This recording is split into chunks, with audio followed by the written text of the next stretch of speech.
You don't have to learn how to be good with one. So you never develop a community. You never develop any of that. Okay. I was waiting to hear that word. Here's your weapon. I was waiting to hear that word you just said. Here's your weapon, and you're good with it, and you don't need any help. You don't need any practice. You don't need any skills to learn. Anybody who's going to get good at archery at all, or they're going to hunt, has to develop a community with it to learn and get better. So they have to engage on social media to learn how to work on it. They have to meet Frank, John, and Billy, who all know how to shoot a bow, to help him learn how to. So they develop a community, and they develop a passion, and they develop this desire to get good at it, and it becomes their life's thing. You're right. Right? That does not happen with crossbows. Yep. So in archery, and that's just the way it's been built up, because to your point, it's a small industry, and that's just kind of the good old boys network that was designed years and years ago, and it worked for everybody until it doesn't. And right now, we need to take a serious look at what we're doing to not only promote the events, but to, not only help them grow, because they're not growing, but to actually help them survive. And, you saw Darren Christianberry talking on the CAM podcast, and he was blunt about it. And he said, we're cutting our staff and cutting our staff, and we're cutting our budget, and we're cutting our budget for target stuff. And sales are still going up. So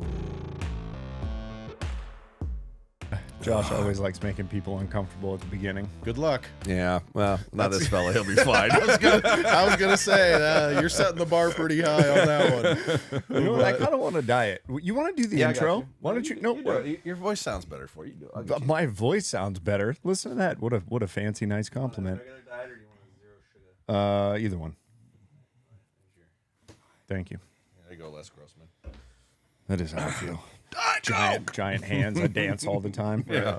Welcome everybody to the Podium Archer podcast, hosted at Nashville North Archery. Follow Josh on all his socials at Podium Archer. Follow me at Brandon McDonald _archery on Instagram. Use discount code BMAC, please, for 10% off. I just haven't been putting it out because we've been in the flow with the last few guests. It's been pretty smooth, yeah. Yeah, you don't want to but disrupt I'm gonna disrupt them. I'm gonna go into the. I'll fakely put it in there, but I'm gonna interrupt Greg on this one. I'm gonna throw it in a few times. Yeah. What's the thing that people are supposed to do on the? Leave a review on all audio platforms. It's about the only way the public can see how popular your stuff is. We can see it on our end, but you can't see it on yours. So if you wouldn't mind just leaving us a review if you like it. And if you don't like it, shut the hell up and go away.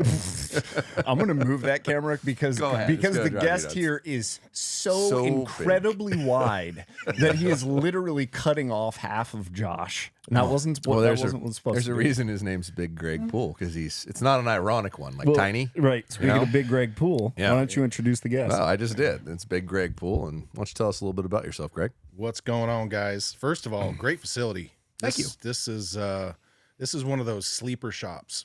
Yeah. Like when you pull up and you're like, oh yeah, it's an archery shop. And then you walk in, you're like, oh shit, it's more than an archery shop. And I mean, I've been to a lot of archery shops. And thank you. When I walked in, I was like, oh, yeah. And so props to that, but happy to be out here today. Obviously, it's a little bit rainy out here in the outskirts of Nashville, a little bit muggy for us left coasters. But other than that, man, it's good to be here, even though I tried to fuck it up yesterday. Yeah, it wasn't so muggy yesterday. No, Jesus. Yesterday was actually the most beautiful day in the world that we've ever had. Right? Good job. Fabulous. Of course it was. Temperatures were nice. No rains. I've literally never done that. I don't even know what to tell you, but yeah, that was embarrassing. Such a seasoned veteran as yourself, that was a little shocking, right? Correct. Yeah. Yeah. So, it's one of the things I've been terrified about my entire life. That dude, me too. Do it wrong. Yeah, like literally, I'm so anal about it. I printed off the tickets and put them on the thing, and like, oh, 5 o'clock departure, we're good. I'm an hour and a half from the airport. Get going up over the top of the mountain, and I'm like, wait a second. I arrive in Nashville at 9:30. How the shit can I leave here at 5? I'm not in an F-22. And then the tickets fell off the dash, and I was like, oh, my flight left an hour and a half ago. That's F my life. But anyway, yeah, good to be here, man. Yeah, it's a pleasure having you. I'm glad you made it. Yeah, I like what you guys are doing. I like the podcast. You know, obviously what you've been doing with the shops and the website and stuff is, I mean, it's 2025 AF. I try. Yeah, absolutely. It's where everything's going. Like it's where all the shops are going to have to go if they want to compete. Well, it depends on what kind of shop you want to be. I mean, if you just want to be just a little small mom and pop pro shop that has a, good enough community around you to where you can make a decent, thing and just be in your own little world there. The best example of that I could think of would be like Rob Morgan out Superior Archery. Yep. He's wanting to do his lane. Yeah. And he's killing it for what he's doing. Yes. And so if you want to be a shop like that, dude, absolutely.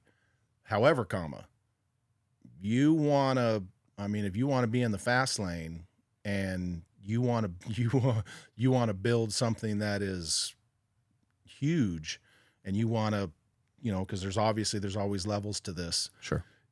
Yeah, that's not what Rob wants to do, obviously. Sure. But you got to, and not everybody's going to have the capacity to do what you guys have done. But, if you can probably count on, you can literally count on a couple hands, the shops in the country that are taking the steps necessary to get to that next level. That doesn't even count I'm not even talking about the website side of things. Yeah. You have your archery countries up in Wisconsin, Michigan area, archery country down in Austin. Texas. You have some shops that are really stepping up, but you don't see them doing what you're doing.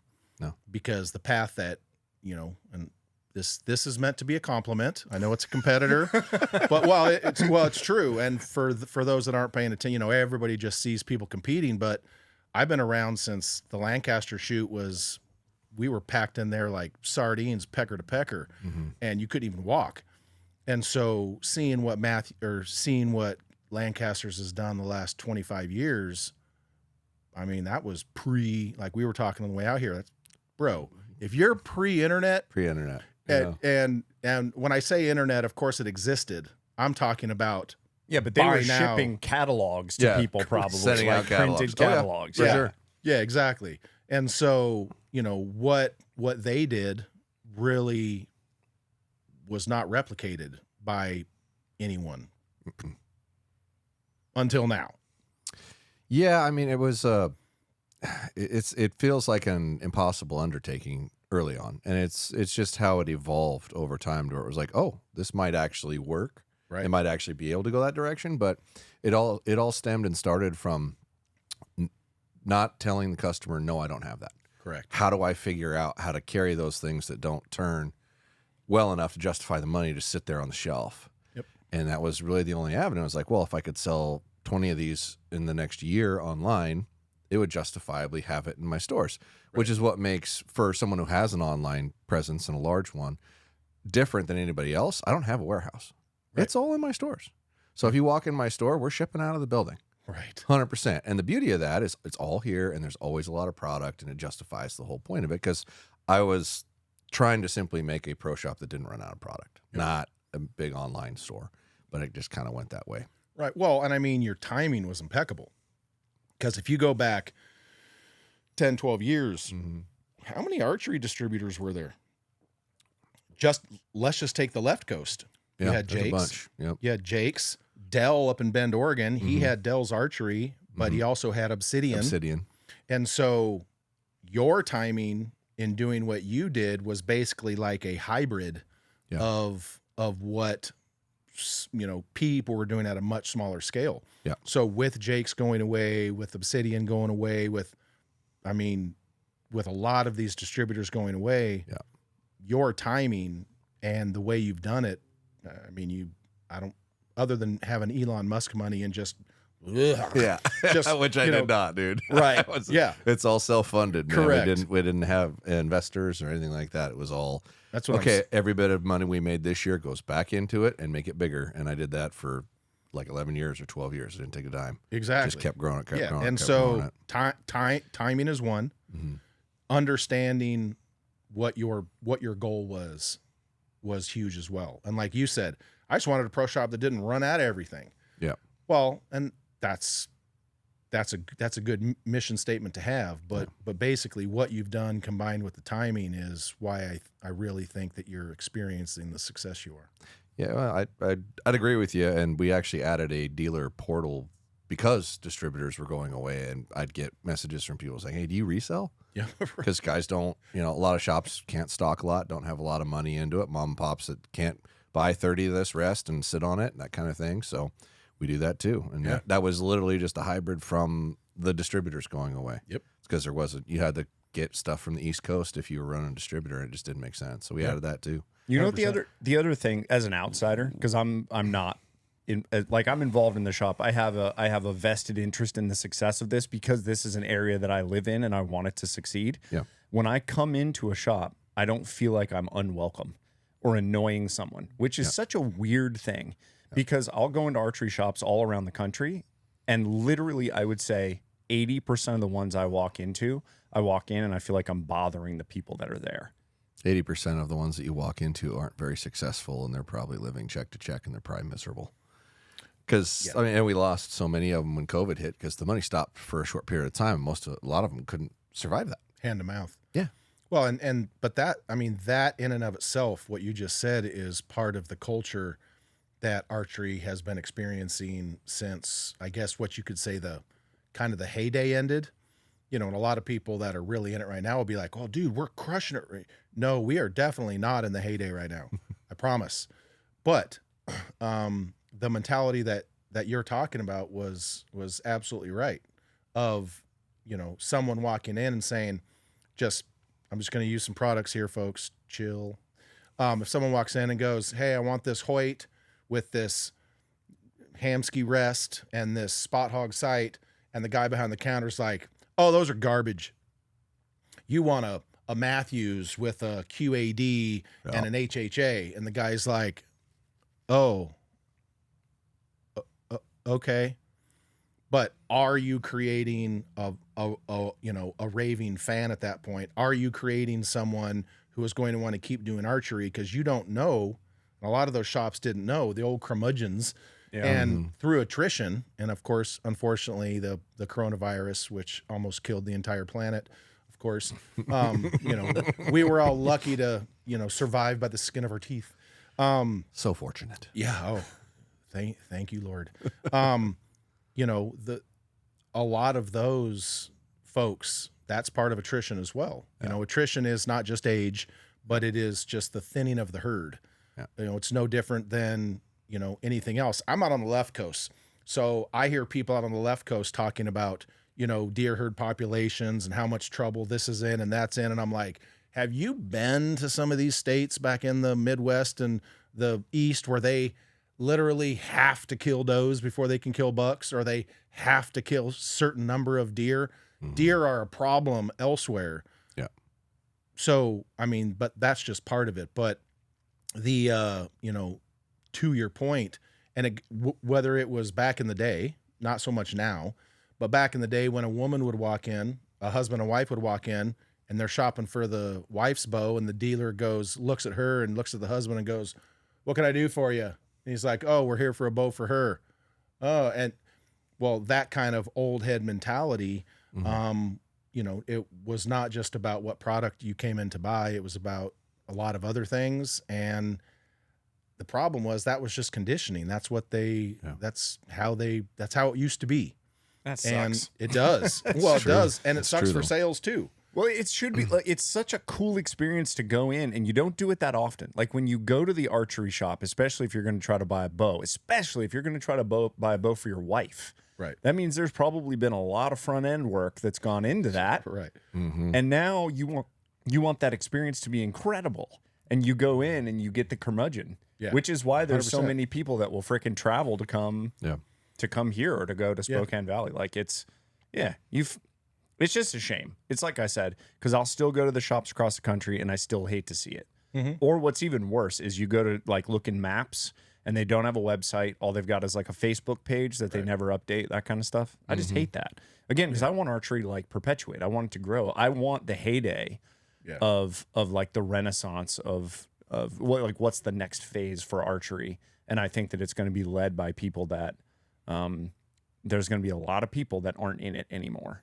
before we see that heyday again. Yeah, that's true. And I mean, I can remember the days when new product would come out, and the shop that I grew up. I didn't even start shooting a bow till I was 30. But the point is that I came up with was Maurice Audet's shop, AMA Archery in Klamath Falls, Oregon. It's now Cascade Outdoors. But I can literally remember when stuff would launch, and there'd be 10, 15 of us showing up there. He's putting out new That's cool. This is how old I am. He's putting out new magazines on the racks, Yep. the new, me too. new catalogs. Mm-hmm. We're going on the racks, and we're all there looking at pictures that we hadn't seen before because the internet wasn't a thing yet. Yeah. Like we're I talking love like that pre-archery talk. Yeah, what day is launch day? What day is Yeah, launch day? literally. You guys roll into the shop Right. on launch day. Well, yeah. if you look at that now, like to transition to what you're doing, you get a bow, and look, folks, I just got to say this for anyone listening. Certain people, dealers included, get shit before you do. It's how it works. Stop asking why the bows are blurred out on Levi Morgan and Lee Lakoski and Michael Waddell's September hunts. Just read the room. Those are new bows. You don't get to see them until they're launched, and you don't get them early. Yeah.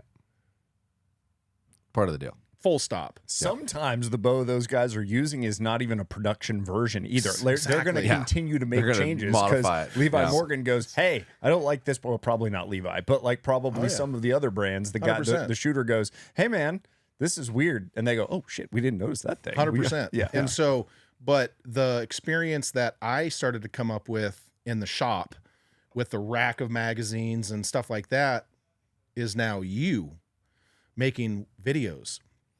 How many people, when you make a video for any particular bow, well, that is the new gathering place. And then hopefully the intent is you want to get butts through the door. And so your video making a review of a sight or a bow or arrows or broadheads or whatever it may be, the intent of that is to get that thing of someone going, oh, and you want them to come down and check it out. Well, back in the olden days, we just happened to be there, but we would see magazines and catalogs, but the product wouldn't be out yet. Now, also back then, most of the bow companies released at the ATA show, which is now gone by the wayside. Yeah. But it's the same dynamic. It's just executed a little bit differently now. And that's just the nature of the beast. I mean, the ATA tried to get bow manufacturers to re-release their flagship bows at the ATA several years ago, and a couple of them agreed, a couple of them did not, and it did not go well at all, because I mean, bows are expensive now, and labor's expensive, insurance is expensive, materials expensive, shipping's expensive, and everybody's out here thinking that, oh, I'm just going to use bow companies as an example. Oh, these bow companies are greedy. Really, bro? Really? You want, I'm just going to pick on this current trend. I'm not going to call it a craze, but this current trend of everybody needs some sort of a cam shimming or limb adjustment Tuning system of some, that shit ain't free.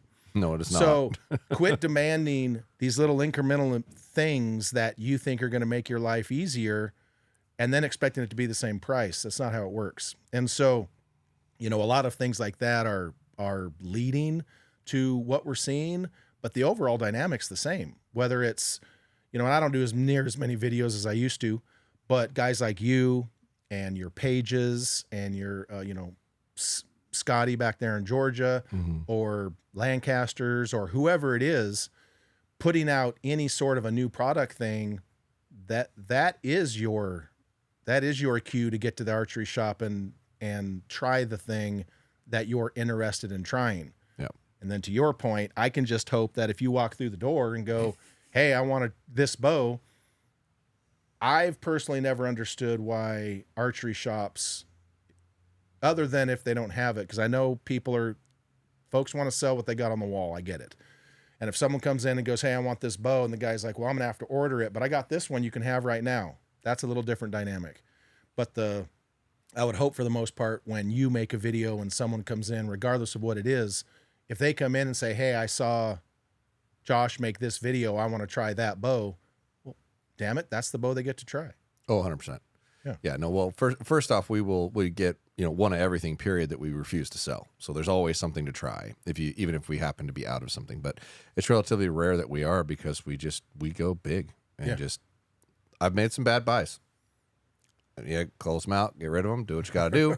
Right. And it's the cost of doing business. But what I won't do is run out of product, and I won't not have it for someone who wants to come in and get it and leave with it. Right.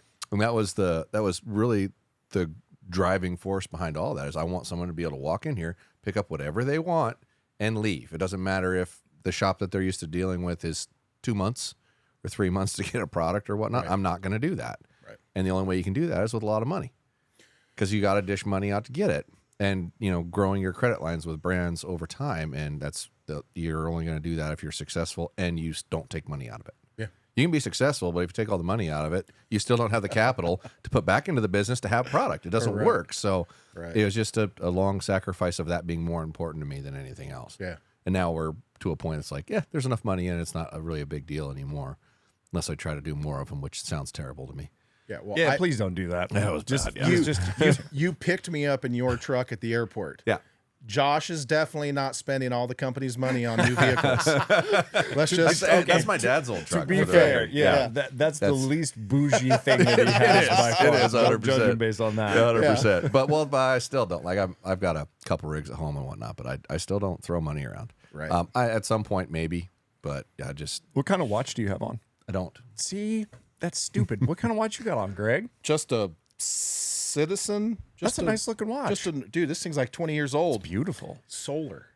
Oh, solar? There's no battery. It's kind of fun. The blue face, I'm not a watch salesman. If I was, it wouldn't be Citizen, it'd be Rolex. But no, it charges itself. It's kind of cool. 20 years old. See, you got memories with that thing. See, we got to get you something so you can I start. told you could buy me one, I'd wear it. Right? He told me I had to buy him a Rolex. He goes, if you buy me a Rolex, I'll wear it. I was like, why don't we name off the numbers of watches that you have and what they are we're not before you're gonna like, do that. I just wanted to hear Rolex, I just has wanted Rolex. I wanted to hear what You Greg do have had. Rolexes? Oh, yes, he does. I have one Rolex. I don't have Rolex I. I have one Rolex. This What is are we an wearing today? Omega. An Omega. This is a poor person watch. Yeah. What was the one that came in the concrete box? Don't worry about that. My wife might listen to this. She's not listening. Busted. Listen, I spend some of my money on hunting things and some of my money on stupid things like watches. But you know what? I took this bear hunting, and I'll always have the memory and the photos of this being covered with bear blood. And then mule deer hunting, looking at the time at 12,600 feet, like that. It's a vessel for memories, and I love that. I'm not wearing a watch like this hunting. This is not even an expensive watch, but it's shiny. Yeah, it's shiny. I'm not wearing. I'm not. Nah, see, this being shiny is the least of my worries. I'm if so they're picky. gonna bust me, they're gonna bust me for a number of other reasons. Like here's the thing, and that blows me away is all of these shiny broadheads and shiny component systems, and I'm like, you got on $700 worth of camo. You got a camo quiver. And you can see the shiny stuff sticking out from underneath it. I mean, you think it's actually That's a valid point. That's a valid point. Right. I mean, this is interesting. I'm just saying. This also will intro us into like talking about your hunts. We can go to that kind of stuff. Do you actually think it's a factor? Like a little bit of the bling bling reflection as you're moving through the woods, shining off the blades of the beast? I think it isn't until it is. Fair. If you're in a black ground blind, what color shirt are you wearing? Oh, black. Why? So you can't see me. That's the intent. That's the intent. But you don't black your face though. I actually have a hood with a mask. Yep. I wear a yep. Exactly. Okay. Yeah. So you do that just in case. Yeah. And so I'm not saying, and inside of a ground blind, oh yeah, okay, it's probably not going to be that big of a thing. But if you're spotting and stalking mule deer or elk or antelope or whatever, and the sun hits something just right, you're like, the way I look at it, and look, at my size, I am not sneaky. I do not blend in unless there's a bunch of just giant boulder out there. That's right. Yeah. So I just want to preface this by saying I'm not sneaky at all. I'm not stealthy. I tell everybody I hunt with, I lift heavy things and I do what I'm told. Period. End of story. However, I think about all the stories I've heard of snipers Yeah. from Vietnam, Yep. from Afghanistan, all these places. And literally guys have taken out other snipers because the sniper didn't put a long enough cover on, and they just it's a barely got a solid lens. reflection of Yeah. the front lens on a scope, and they shot through the. So for me, I'm just like, well, and I want to keep it simple, stupid. I'm a KISS method kind of guy. And so, and there's plenty of them out there, not just the titanium beast, of course. But my thing was, well, man, if you got a super shiny, what if the sun just happens to hit that right? And all of a sudden it throws off some reflection. I don't know. There's a shit ton of shiny components and shiny broadheads. And for me, obviously it doesn't matter because I'm seeing giants hit the dirt with, I mean, we can't even make titanium beasts right now fast enough. I don't even want to talk about that. It's a great problem to have, but There's a holy bare shit. ass shelf inside this shop right now. Bro, yeah, it's a problem. That was a group failure, to be honest with you. The 100-grain titanium beast,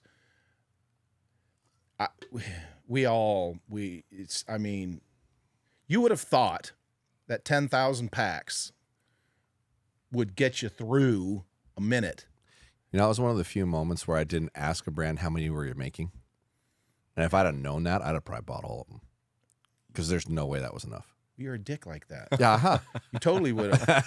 You totally would have. Yeah. Yeah, No, but what you would have done is immediately went, we need to order way more of these than we thought. And we did that very, very quickly, but got the old lead time thing. But anyway, so for me, I think of the sniper stories where anything reflecting, I don't know, it's just the possibility of it. As big and dumb as I am, and as much as I don't blend in, I think the least of my worries is a shiny broadhead. But then I also do a bunch of stuff to my bows and tuning and stuff that's probably not required either. And it's not like I'm going to spray paint a broadhead just because I think it's going to, no, I'm not. But if you're one of those guys that wants to eliminate as many variables as possible, it's just things that, and it doesn't really matter because you only got one, the rest are in your quiver. So, but yeah, I mean, just little random dumb shit like that always tends to pop into my head, and then I go down rabbit holes. I've thought about that with the sniper thing before. And then I've thought about like trail cameras at night.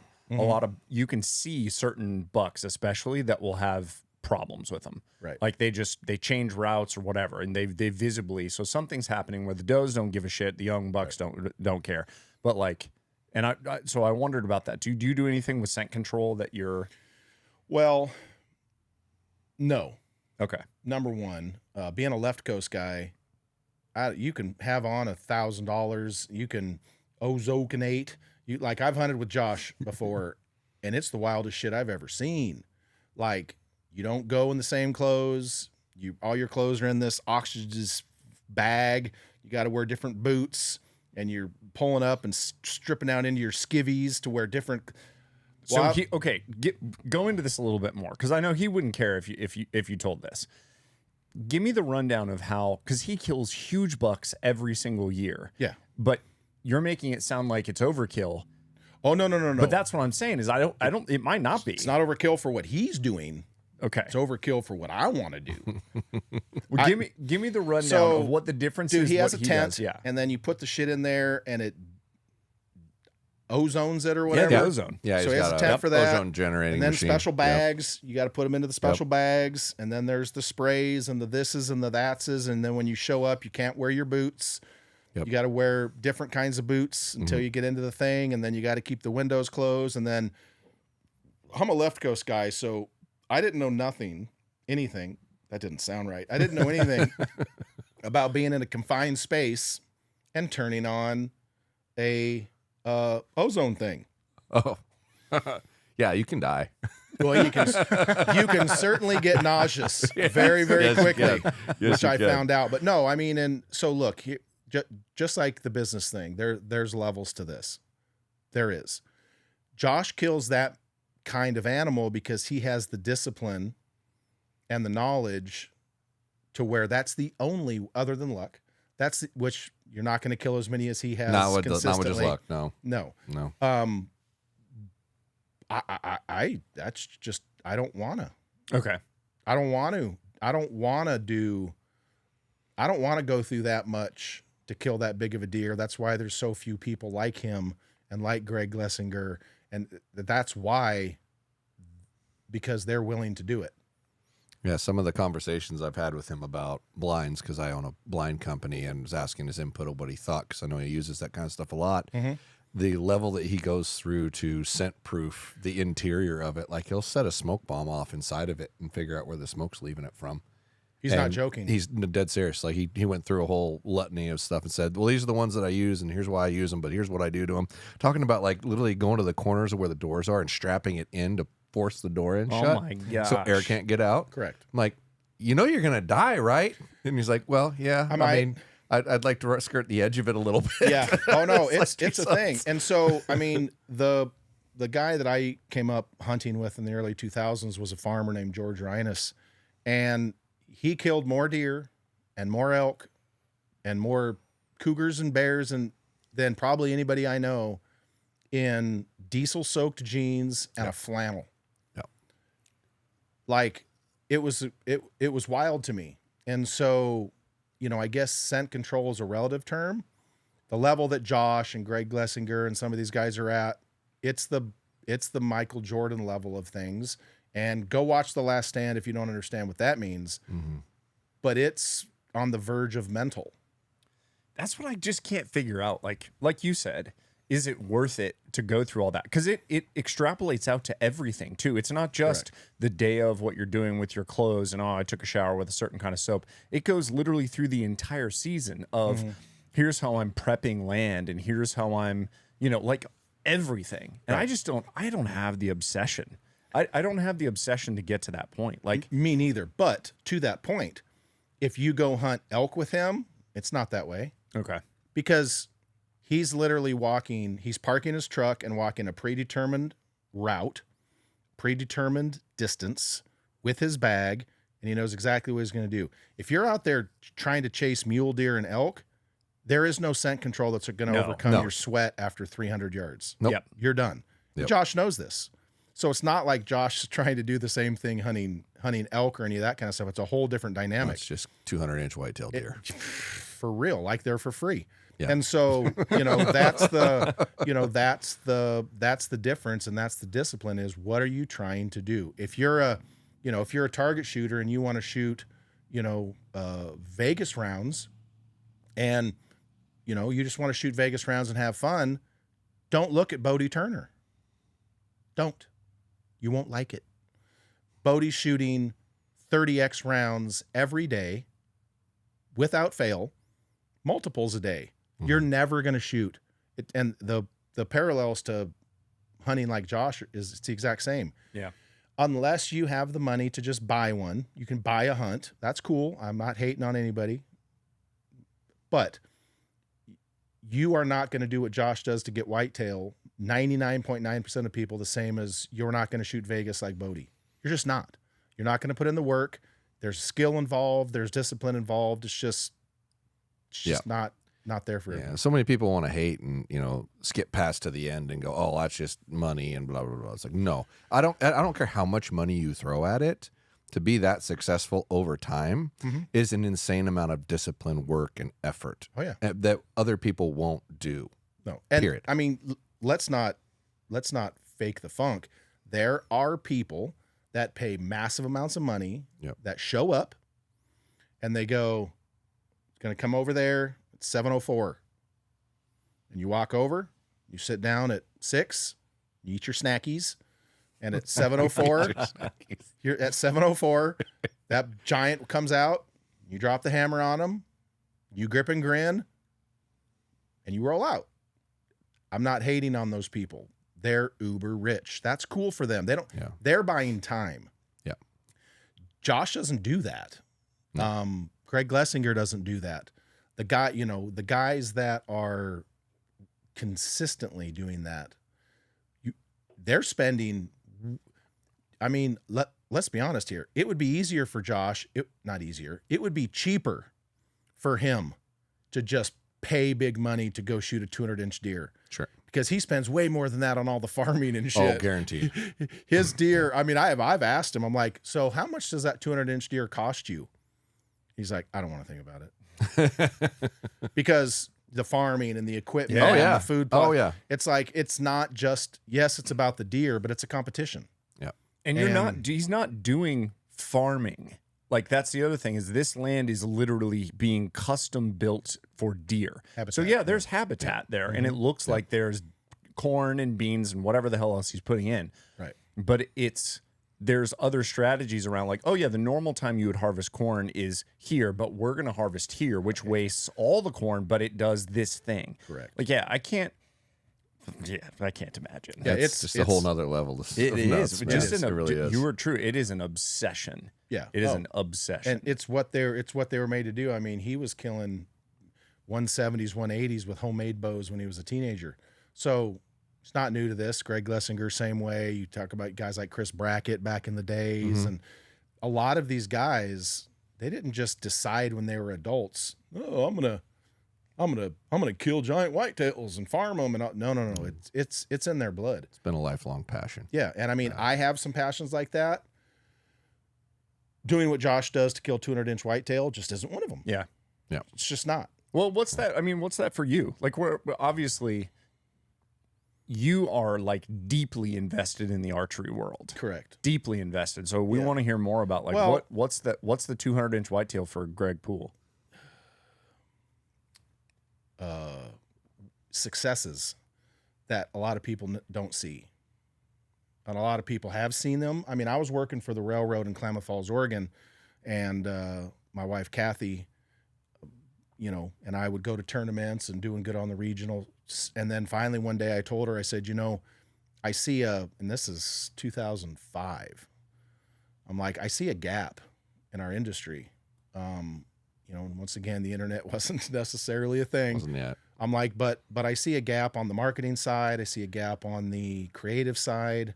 And so the first thing we did is we created the GP Sweet Seat, which to this day is still the best shooting stool the sport's ever seen. It's the lightest, strongest. I mean, I'm still using one that's 13 years old, and I'm a big old fat tub of shit. And, You're not. and Don't it's- say that. And it's still holding up. And so we did that, and that, but my first introduction to the actual industry was with Tom Neely and Mike Slinkard with Winner's Choice Custom Bowstrings in like 2000. Mm-hmm. And I would get off the railroad and go over to Tom's house, and we were making strings and cables for Bowtech back then. Yep.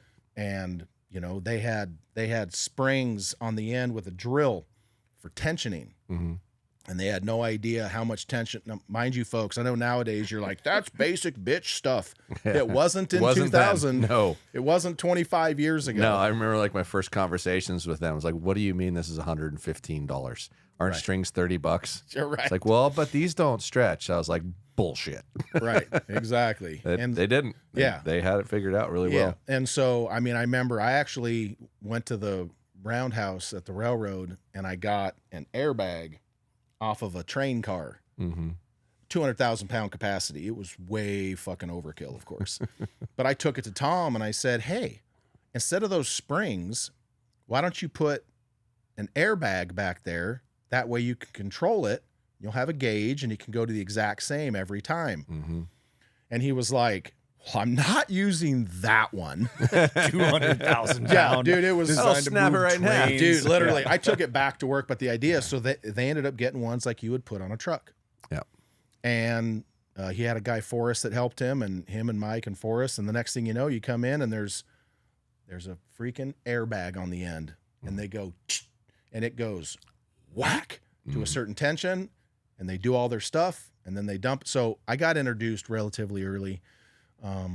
And then I just told my wife, Kathy, I was like, I'm gonna create a spot for myself in this industry, and I know how to do it. I have the mind for it, and no one else is doing it.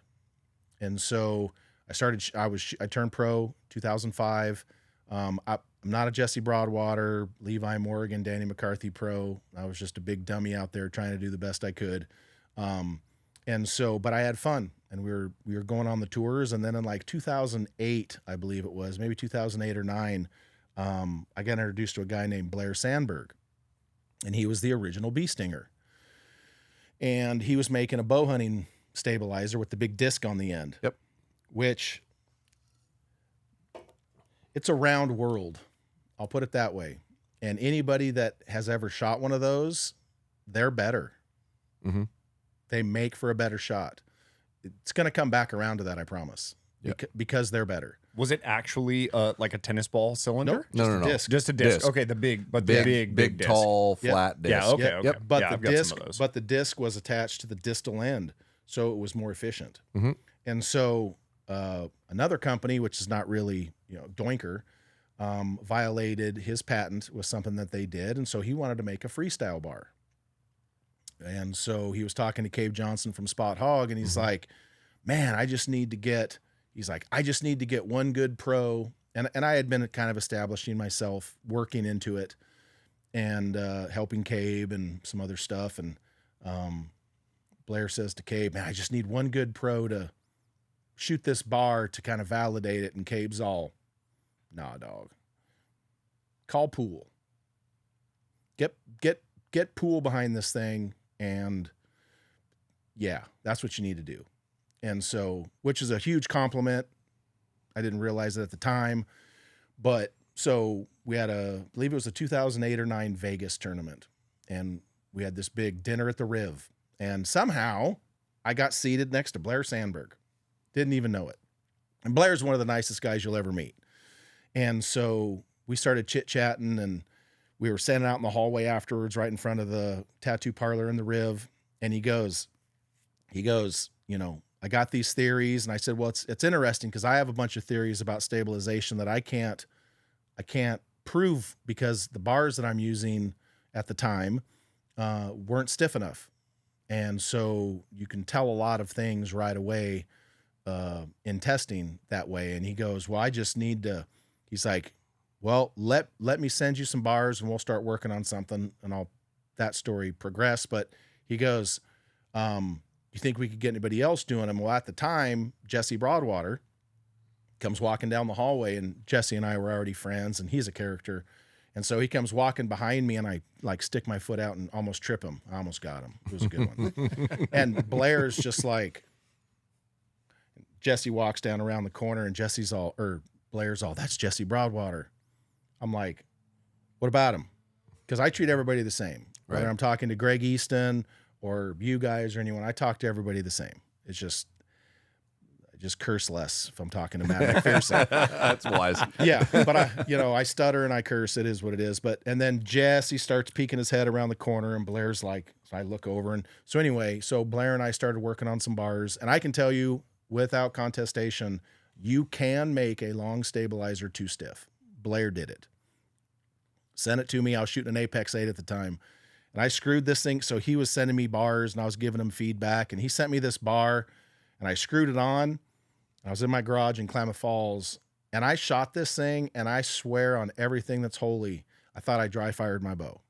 I had to look in the target to see the arrow, and I was like, okay. So I pulled the same arrow, made sure the knock was on there, hooked it again, shot it again, and I called him, and I'm like, what kind of hunk of shit did you send me? This thing's terrible. So he started explaining all of the dynamics, and I'm like, too much. And so he backed it down a couple more variations, and the next thing was the Bee Stinger Premier Bar. Super light, super stiff, and we pretty much hit the road with that and changed the whole industry. We traveled all around all the shoots and just crushed. I actually went out. So it's small things like this that I put on my mantle. Yeah. I don't have a real mantle, of course. And these aren't real trophies. They're just trophies in my heart. So our big premiere for Bee Stinger, I traveled to Real Wild and Jesse and Darren Christianberry and Jeff Hopkins. And I traveled to all these people's houses to work with them on stabilization with Bee Stinger. And I signed all of these guys and told them to be quiet. And at the time, the Tournament Archer magazine was all we had. And so we took out, Blair was on the cover, but on the back was a list of all of these pros that had switched to Bee Stinger, and nobody knew. So when you got the magazine right before Vegas, and then you showed up to Vegas, all the big dogs showed up shooting Bee Stinger, and that just That's cool. launched it. So Sure. little things like that, absolutely. And so that just crushed. Yeah, but you can see your you can see your footprint in the industry still because of that. Oh, That's for sure. freaking cool. Yeah, I have a picture of a 2010. I'll show you on my phone when we're done. I have a picture of me in 2010 with a Hoyt Vantage Pro, which was the Vantage. Fuck it. When John Dudley left Matthews, Yeah. he was super good friends with Darren Cooper. Darren Cooper was the engineer at Hoyt at the time. He's cooler than the other side of the pillow. So when John left Matthews, he got with Coop, and back then, basically, Hoyt made a Conquest. Yep. It was a Conquest 3. Yep. But it was called the Vantage Pro. Yep. I shot my biggest scores I've ever shot with that. Oh, dude, that bow pounded. But I have a picture of me in Vegas, 2010, where I had drilled out the hole in the bottom of the riser and put a bee stinger mount, and I had my back bar super low on the riser coming off the back in 2010 to where I could just stand the bow up all by itself. And as far as the compound side goes, that pretty much started the craze of putting all these bushings and stuff down low. Yeah, that's Yeah. cool. In 2010, it probably wasn't the Vantage though, was it? Vantage Vantage Pro. Yep. Really? Yeah. Yep. In 2010? Yep. What That was the Hoyt Vantage Pro? what first was, year? Did they do a reissue? Oh yeah, the Vantage Yeah, Elite Plus. Vantage Elite Plus. Which was a shoot through. The Vantage Pro was not a shoot through. Yeah, it was. Oh no, I'm thinking about their Simple hunting line. I'm thinking about Oh, the yeah. aluminum hunting line. They reused the Vantage naming. I don't think so. Well, actually, he's No, I right. didn't. They had one called the Pro Vantage way before Yeah, that. way like Way 80s. before that. Well, Yeah, maybe way I'm thinking- before. Okay. Yeah, and so, that started going good, and then Bee Stinger just blew up. And I mean, blowing up nowadays is one thing with the internet and social media. Back then, we literally had archery talk. Yep. We had archery talk and tournaments. So I was doing seminars at Vegas, indoor nationals, Lancasters, doing seminars all over, traveling everywhere. And so that's one of those things that I can look back and be like, That's cool. yeah, that. Yeah. And then, the low mat, there's just, lots of things. I can remember when I asked Jesse Broadwater, why are you running such a long arrow rest? He's like, it shoots better. Why? It's more forgiving. Well, why? And so I ended up taking a Hoyt Ultra Elite and a Matthews Apex 8 next to Maurice Audet's shop, and I started moving rests forward and back. And I'll tell you what, I thought I was shooting good. He had a 48-inch target out there, and the very first thing I did is I shot one in the middle. I was at like 60, and then I torqued it one way, shot. I heard it hit the bag, torqued it the other way. Dude, I had one arrow in the middle and then one just barely hanging the target on each side. And I was like, what? And so I started sliding. Obviously the Apex 8 and the Hoyt weren't in the same place, but I started sliding the rest backwards and forwards.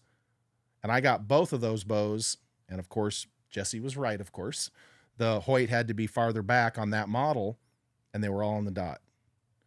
Can you explain to people a little bit more about what Greg's talking about? Torque tuning? Torque Yeah, tuning. torque tuning. It's torque tuning. It's the manipulation of your left to right variance and finding the optimal point where the arrow rest launcher would sit in relation to your hand. And it's just simply by moving it back and forth. And I don't think anybody's ever really made a really great one to be able to really finitely do it. I know that QAD made the one that slides back and forth through the spring, well, but the AAE Freak Show is probably the most dominant arrow rest on the planet right now. But to simplify things, is there's three factors that come into play when it comes to torque tuning. You have your peep, your arrow to arrow rest contact point, and your sight. And basically what happens is as you go to torque those, your peep and your sight get out of alignment. And when you torque it and you recenter, if the middle point is not neutral, you are going to get impact variances. I like what you just did with your fingers. So Greg, for the audio listeners, he's holding his three fingers together. Correct. And basically showing you as he's rotating his hand that your first and ring finger are coming out of alignment, but it can still, your middle finger can still stay there. Exactly around. right. That's cool. And that's the visual that I use. That makes sense. I ask anybody, if I had to give you these three options, this finger, where your arrow is going to contact your rest and you have to torque, which one of these fingers would you choose?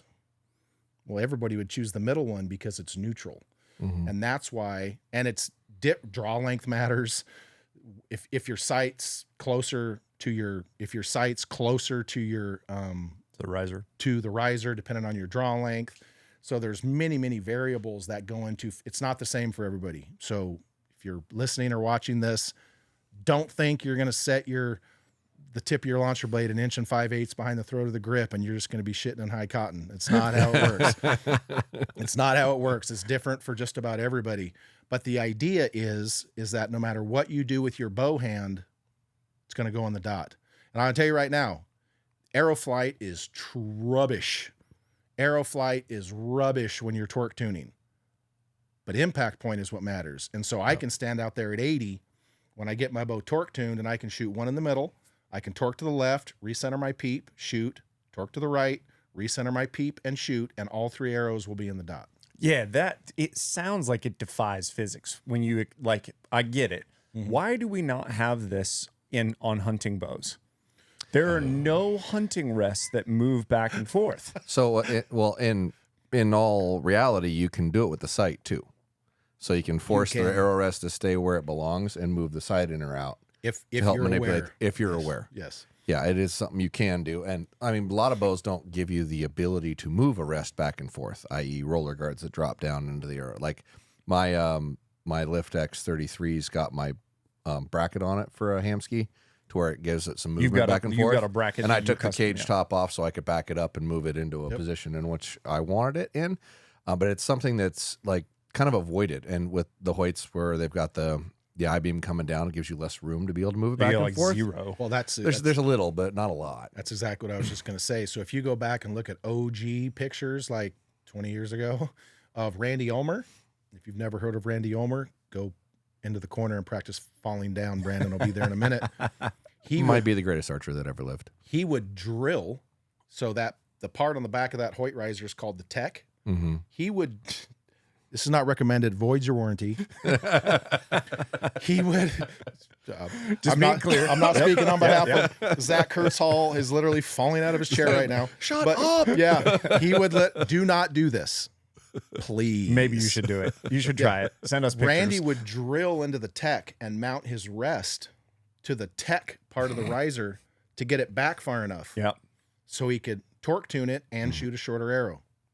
Yeah. Yeah. So- Because he wanted a shorter. Okay. Yes, and it would torque tune. Yep. And so I literally remember calling Jesse Broadwater out there in that field, and I'm like, "Well, you ready for this?" And he's like, "Yeah."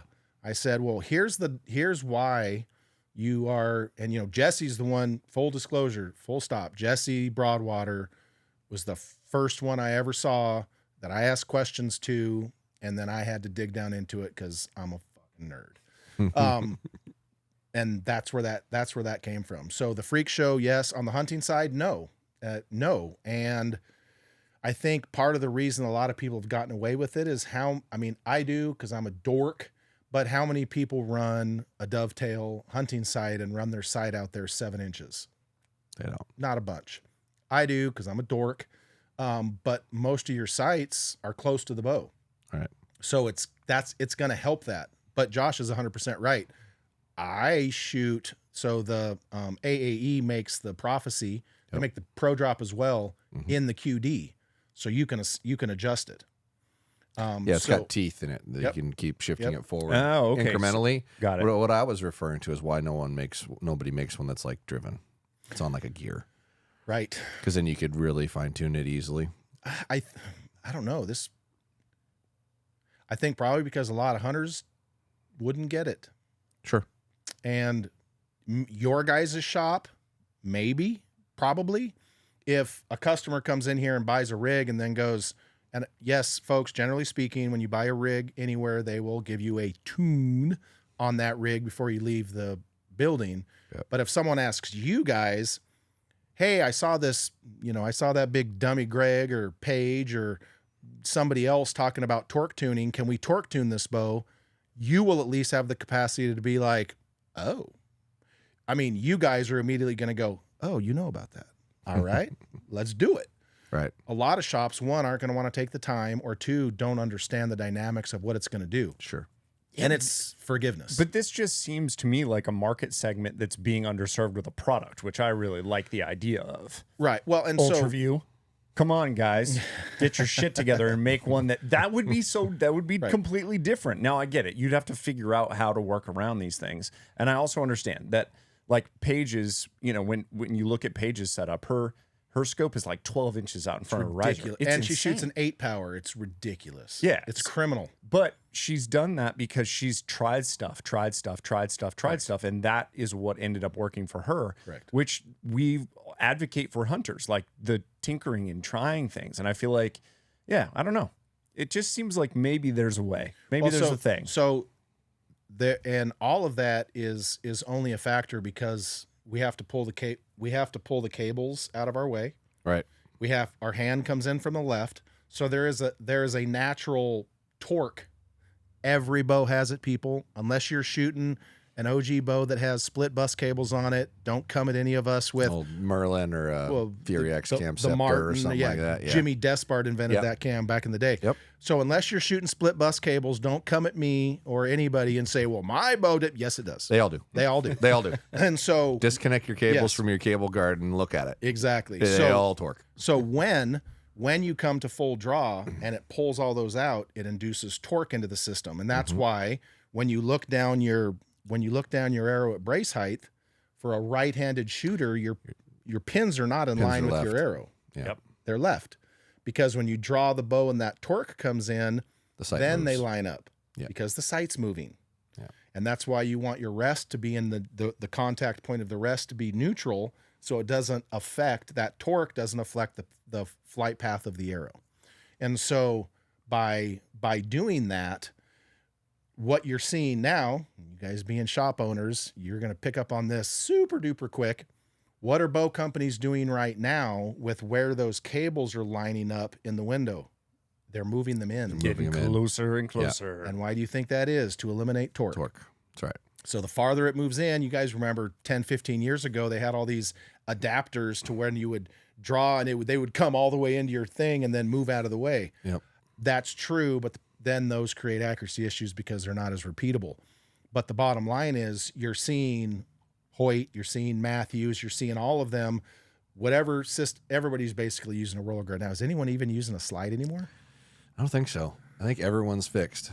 I don't think anyone's got anything. PSE. But PSE's fixed. Now. PSE's Yeah, fixed. they They did were that like one of last the year. last Yeah, ones. I can't even Yeah, think of any. they were like the last bastion of that. Yeah, I I mean, can't you'll even- see it in lower price point stuff, but in flagship stuff, no, I don't think anybody. And is. so, but what you're seeing is you're seeing those creep more and more into the window because it alleviates more torque. And so that's a form and function of that. But like I just personally, I can't say never because that's a long time. And there's other factors that may be involved at some point. Compensation. You're probably not going to see me ever shoot. Cha-ching. Yeah. Well, hey, I mean, it makes the world go round. I won't shoot baby. I won't shoot a piece of shit, but I'll make something work for me if I got it. You know what I'm I like saying? the honesty, Greg. Yeah, I well, like that's it. true. But you'll probably never see me shoot one of the integrated rests on the back, regardless of brand. And that is no disrespect to QAD or Hamsky. I have tons of respect for both of those companies. I have nothing negative to say about their products. But for me, being a super nerd, they just don't have some of the adjustability that I personally like when it comes to that arrow rest. Now, to Josh's point about, yes, you can accomplish it with a sight.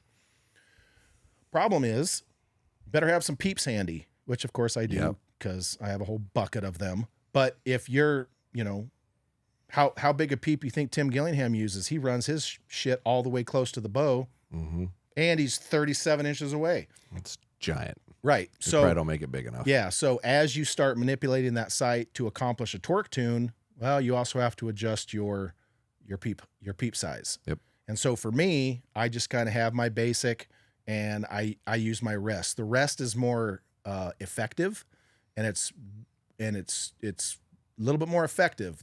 The sight will do it. The rest will do it. But what you just said though, like about a normal guy who probably doesn't have a press, he doesn't want to be swapping peeps out. So if you could just have a micro drive on the rest. Well, do you know how many Boom, strings boom, I've boom. screwed up in my last 25 years fucking around with peeps? I don't want to mess around You with ever peeps. almost shot an eye out? No, but I He did. I actually know a guy that did lose his Dude, eye. we've So- run into a few people that like they have. yeah. Just so everybody knows, discount code BMAC for 10% off at podiumarcher.com, and always tie your peep in, sort of. At least one loop before you give it a shot. I do a safety tie on every. I was at Josh Bomar's once. You guys know he has one eye. What? I did not know that. Yeah, his left eye is like 5%. He got Okay, stung. but it's a real eye though, right? Yeah, but he got stung by a jellyfish In his eyeball? when he was a kid. Shit. So he has one eye. So I'm always like he has like there was a certain brand because he shoots 90 pounds, and this is Josh has talked about it. Fuck him. So he's talked about it. That's the intro right I there. love it. Yeah. So, but he just has his right eye, and he has shot and he shoots 90 pounds, and so he has shot a certain brand of bows that literally every single one of them is blown up, catastrophically, kapow. And I'm out there, and I was working on a bow, and so I put in a peep, and I just take a piece of serving and just wrap it around a couple times and tie it and burn it. It's nothing. And I go, well, that's a safety tie. And I said to Josh, I said, bro, you've already used up your eye mulligan. You don't screw around. You're Not smart. you lose that right eye, bro, and you're screwed. And so I'm like, and it ain't happening on my watch, bro. I mean, you want to shoot a grenade, that's on you, but it ain't gonna happen because of something like that. And I mean, dude, I've seen releases go shooting off, and oh yeah, I mean, shit just happens. But no, Josh only has one real good eye. So I did not know. yeah, so but as far as the torque tuning goes, that was one of the things that, I started doing that. And then I started working with, when Gold Tip purchased Bee Stinger in 2011 or 12. I stayed with that for a minute. And then I kind of went out and started doing my own, cause I was helping and this is these are those little accomplishments that I pay attention to that a lot of people, and then TJ Fisher hired me at AAE. I was doing a Bee Stinger booth at IBO Worlds, and AAE was next to me. And of course, Chance Bobeff and Levi and freaking everybody's coming by and dapping me up, and we're doing the Bee Stinger thing. And we had a real good community with the Bee Stinger back then. And finally, AAE comes over. At the time, it was Dan, which is TJ's brother, and TJ's son, Nick, who's now the president. And Dan comes over, he goes, "Who are you?" That's adorable. And I'm like, well, I'm Greg with Bee Stinger. What's up, man? And so I would always position myself right by Lancasters because they were slanging, because I couldn't bring product. So Lancasters, Steve Yoder and them have always been great. They would bring as much product as I needed, and I would work on people and just be like, go right there. And they would literally just be over there with a cash register just for Bee Stinger in the days. It was wild. And so at the time, I didn't even know who AAE was. It was just Shelly Fisher likes to say that they were the ghostwriter for the industry, which they were. Yes. Making 50 million vanes a year, but they didn't sell them retail. Right. And so back then they started to want to start to do their own thing. And so I met them, started working with them. And so TJ basically paid me to kind of transform that company from a OEM specific company to a full scale Brand. top to bottom brand. Yeah. Worked spectacularly, working with Nick, working with TJ, Shelly, and the Freak Show QD. To this day, another one of those little things. I don't care who you are. The Max Stealth is one of the top hunting vanes anyone's going to shoot. And in the target world, if you're shooting outdoors, the PM 2.0 is the global target vane. Period. Yep. I like that. That's cool. And I mean, look, it takes a team. Don't get me wrong. I don't know dick about making Excel spreadsheets. So I do what I do. And I'm a huge fan of know your role. I am extremely good at doing what I do, but dude, it takes a lot of people to create from shipping to machinists to engineers to, I mean, I can remember going to Nick Fisher a bunch of times and being like, hey bro, we need to do this. And he's like, what? How much you want this thing to cost? He's like, well, we can do this. And I just talked to Timmy G about this the other day. And Nick would be like, well, okay, I see what you're trying to do, but if we do it that way, it's going to cost $100 to make. And I'll be like, well, that's your problem, bro. That's not my problem. Yeah, this is what we need. You're the engineer and machinist, bro. I'm not. I'm telling you what we need. Now let's work. And Nick would make 3 or 4 different prototypes. He'd be like, oh, we're getting there. We're getting there. We're getting there. Finally, boom. Yes, that. And so, you know, that I take a lot of pride in that as well. You know, they make, my opinion, they probably make the best mass-produced knock. They make most of Easton's, and they make, I mean, dude, they were making like 60 million vanes a year and just as many knocks. It is absurd. Yeah, that IP knock is awesome. It is. Yeah, it really and is. I still really like the Max Stealth as well. I know they had a ton of drag in the Easton tests, I think, but but that Well, is so silly. I still ran them But four it flex depend- with a 5-degree helical and would steer the shit a lot out of that's going to be broadhead. dependent on what you're weighting. Weighting is important, right? So, and those things stabilize. They Right. absolutely do. Well, and I mean, in that, you know, I watched that study, and, you know, I have some questions about it, you know, in multiple regards, but the bottom line is, you know, and the thing that the caveat, I don't want to, the dude put in a lot of work, and I give him a lot of respect for that. When you say a caveat of, if you have a well-tuned bow, that kind of trumps everything. And so I have an extremely good tuned bow. I mean, my hunting bow is probably tuned as good or better than most everyone's. That doesn't mean I'm as good a shot as everyone, so don't get it twisted. But, you know, if you're, the reason the Blazer vane made such a huge deal was because it corrected bad tunes quicker.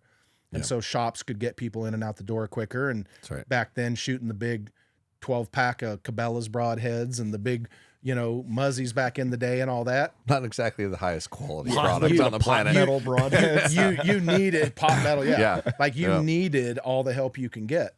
Well, luckily now shops and all of us have kind of gotten to the point where tuning matters a little bit. And I use paper tuning. I don't live or die by it. It's just a reference for me. Mm-hmm. I don't live or die by bear shaft tuning either. It's just a reference. I don't even put tape on the back of my bear shafts because it's only a reference. My ultimate, I'm not done tuning until I've line tuned at like 100. So all of those are just references. But as far as a vane goes, I can get any of those vanes. And they did do some comparisons with smaller vanes to bigger vanes, keeping vanes in the same category, of course. You know, you don't compare a PM20 to a Max Stealth. You're not, you know, that's just not it. But I can get any of those to do what I want to do. And in my opinion, the biggest factor with vanes, hands down, I can get any of them to work. Sound. Yeah, sounds huge. It's, dude, Because animals can hear it coming. sounds everything. So several years ago, Gaius Carter and I were at Yankton for a shoot, and we brought hunting stuff, and Bruce Cole was nice enough to let us into their building at night. Dead quiet, turned on the lights and we were shooting from 20 to 80 indoors, and I have a decibel meter, and we fletched up 9 different vanes, and we tested them for sound. And I don't care what anyone says. I can throw any damn vane I want on an arrow, and it'll shoot good enough for me to kill with. Lift, drag, this and that, and hims and the hawses and whatever. Sure. Sound. They don't jump the string. They jump the sound of the vane coming. And not only to that point, I worked on the railroad. So I'm full deaf in one ear and twice as deaf in the other. I don't hear, dude, I don't hear shit. But I was in between Gaius shooting at, I think, 70. Mm-hmm. I could hear the arrow coming before it went over the decibel meter. Yep. And I'm deaf, facing the wrong direction. So I wasn't looking at him. Yeah. I wasn't looking at them. So your ears aren't pointed the right way to pick it up, Exactly. and you're still hearing it. And here's one of the other things that I did, because I did this on accident with a guy one time, not with a real bow. And I don't hear a lot of people talk about this, and we can dig down into this, or you guys can do another podcast on it with someone that knows way more than me. But I'll tell you what you can react to quicker is movement. And if you want to test this, don't do it with a live arrow, by the way. But if I would step and I would watch Gaius, and I could perceive him move on the shot way before I heard the arrow coming. Yeah, I could see that for sure. Visually, you are going to process that movement. So if you have a deer or an elk or an antelope or whatever, especially if you're shooting slobs, if you're shooting some young, dumb, and full of cum buck in the rut, no one cares. He don't care either. No. But if you're shooting an animal and it's looking your way and it sees that movement, yeah, it's going to react to that movement before it ever has a chance to hear anything. Right. And I am convinced of that. You want to know why? Because I did it. I can see the movement of the archer and the bow before I can perceive it. Yeah. Before I perceive the sound of the arrow coming. That's why everybody is right when they're talking about what the deer are hearing and seeing, because you're 100% right. I'm just like you. I've spent a lot of time thinking about this. If they're looking at you, or if they perceive it out of their periphery, you move, which is alert number 1. They hear the sound of the bow, which is alert number 2, and they hear the sound of the arrow, which is alert number 3. Now the question is, depending on distance, they're probably perceiving things. Maybe they're mushed all together. But at deer at 18 yards, like the doe that I just shot at 18 yards, you see the impact point on her body start to ripple before the arrow is still 5 feet away. She's starting to, like, there's some sort of perception of this is coming, and it's going to come, and it's coming right here. And they start to move, and they start to dive, and they start to dip. Obviously, there's no way that we're going to get away from movement unless you're hiding in a blind that's like super dark. You're way back in the back. Do you think bows can get quieter? Well, I'll tell you this. Quieter is a relative term, because how quiet, let's just use 70 and 30-inch draw, 70 pounds. How loud's that bow shooting a 600 grain arrow? How loud's that bow shooting a 350 grain arrow? There's a decent difference between the two. Damn right there is. Yeah. So when you start talking about a quiet bow, there's some variables. Did the guy short string it to get his draw length where he wants it? Did he twist up the cables and change the cam orientation? Not cam timing, the actual cam orientation. Yeah, just the orientation. Sure. All of that affects the sound of the bow. Did he take 7 turns off the limbs because he bought a 70 and can only pull 60? All of that makes more sound. But I can tell you this. I have verified this on my decibel meter. Until I got to 20, my decibel meter did not give a spike for the sound of the bow going off. In a big metal building. Yep. So when someone tells me that the deer hears your bow at 40, I don't agree. I think they're hearing the arrow. my decibel meter didn't hear the bow at 40, and maybe a deer hears better than that. It does, but for sure. And I think does if you've got your decibel meter turned up all the way, I think it's going to do fine, because you can hear the bow go off at 40 with your ears, right? I couldn't. What? If you're at 40 yards and your buddy's snapping bow shots, you can hear the bow go off. Not a hunting bow, a target bow for sure. Well, for sure. Yeah, target bow for sure. I mean, I still just don't know how. I don't know how this gets better though, because you're right. Quieter vanes, quieter. Like if you're running a broadhead, vented broadhead. Yeah, holy there's shit. some loud broadheads out there. 100%. Oh my god. And so I think it's more the broadhead than the veins. Yeah, so a lot of it. So for me, it just comes down to the sound of it. The visual side of it, you can hide that a lot better. I mean, if you're shooting a 350 grain arrow at 70 pounds, your shit's not going to be dead quiet like you think it might be. You shoot a 500 grain arrow, it's going to be a lot quieter, and you can mask that with where you are, what you're shooting out of, that kind of stuff. So for me, when I look at veins, the number one thing I look at is how quiet are they? Are you trying to put the least amount of vein that you need on your I don't arrow give a shit. to get the job done? Put an 8-inch vein on there. I don't give a shit. I don't care. Now, I say that as a joke. Then, of course, if you're shooting in any wind, so I say that as a joke, but no, I don't care how big the vein is. I only care if it does what I want it to do performance-wise and how quiet it is. And that's why right now, my vein of choice is I'm actually shooting 4 of the mini sabers from DCA. My guy. That's my vein of choice. I tested the living dog shit out of 3 super sabers and 4 mini sabers. Accuracy wise, I could not shoot a difference. Forgiveness wise, however, the 4 mini sabers to me had just the tiniest bit of an advantage. I took both of them hunting, I'll put it that way. Yep. I was not afraid to shoot either of them at any distance. But the 4 mini sabers to me just had a little bit of advantage on the forgiveness side. Interesting. That's just my thing. And I've shot them in the wind. I didn't have the DC. I didn't have either of the sabers when Gaius and I did the test out in Yankton. Mm-hmm. But I still had the data. Mm-hmm. The DCAs and that Yates test proved out that the DCAs are the quietest. And they didn't test the mini. Correct. Which the mini is where it's at. I've been shooting the mini since he came out with it. Yeah, he sent me prototype ones before he actually made them. Yeah, 4 of those are 4 of those in a 75-105.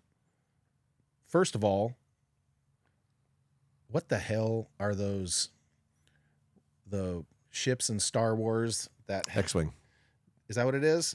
First of all, it looks like one of those. Yeah. And I'm not a Star Trek. I'm not Star Trek. See, I'm not a Star Wars nerd. People are pissed in the comments already, Greg. Jesus. Yeah, I'm not a Star Wars nerd, but they do look cool. Yeah. And I'm not a looks cool guy. I don't give a shit. They do look kind of cool. But the 4 mini sabers for me are for the hunting application, 2.5 true degrees. Don't fake the funk. I was about to say a name. Don't trust your jig. I don't care what company it is. I don't care if it's black. I don't care if it comes on a round pedestal from another company. Use Kyle's vein alignment tool, put it in the jig, and put you at 2.5 plus real degrees of offset. Now, to that, people always go, well, straight clamp or helical clamp. Well, I prefer, and I tested the living shit out of this as well. So I found in my testing that if you have a 2-degree offset with a straight clamp, you're basically going to get the exact same effect as about a 1.75 with a helical clamp because it exposes more of the body of the vein. I found it gives you about a quarter more degree. And I was doing it out of a Hooter shooter, by the way, not myself. Gotcha. I'm not good enough for that. But out of the Hooter shooter, I could see that it was about a quarter to a third of a degree efficiency wise with the helical clamp versus straight. So for me, because I'm lazy, I like the straight clamp because then you're not exposing as much of the body of the vein, so you don't ruin them as much. Oh, that makes sense. Bonus. I could see that. Bonus for me. I still ruin them. I never thought of it that way. But that's why I use a straight clamp because it doesn't expose as much of that. Doesn't open it up as much of the arrow coming in behind it. No, that makes sense. So that's why I do that. And so if I wasn't going to, and yes, you got to use a primer pin with them. I don't care about that. 100%. For folks that don't understand what that's about, it's just it's a urethane content thing. When the EU here about 8-9 years ago changed some of the heavy metal restrictions, they restricted what metals could be used in colorants. They restricted like 150 of them. One of the main ones was lead. Mm-hmm. Well, lead really helps with adhesion. And that's why here about 8-9 years ago, you saw boning and AAE and Flex Fletch they always needed prepping. Yeah. But the colorant companies, which a lot of them are in Italy, changed their recipes based on EU, even though America didn't have to comply. And then all of a sudden at AAE, we're like, what in the fuck is happening? Why are all the veins falling off? Shit's just, shit's bitching. just falling off. Well, then when we found out, then we got the I remember that actually. We did the same thing.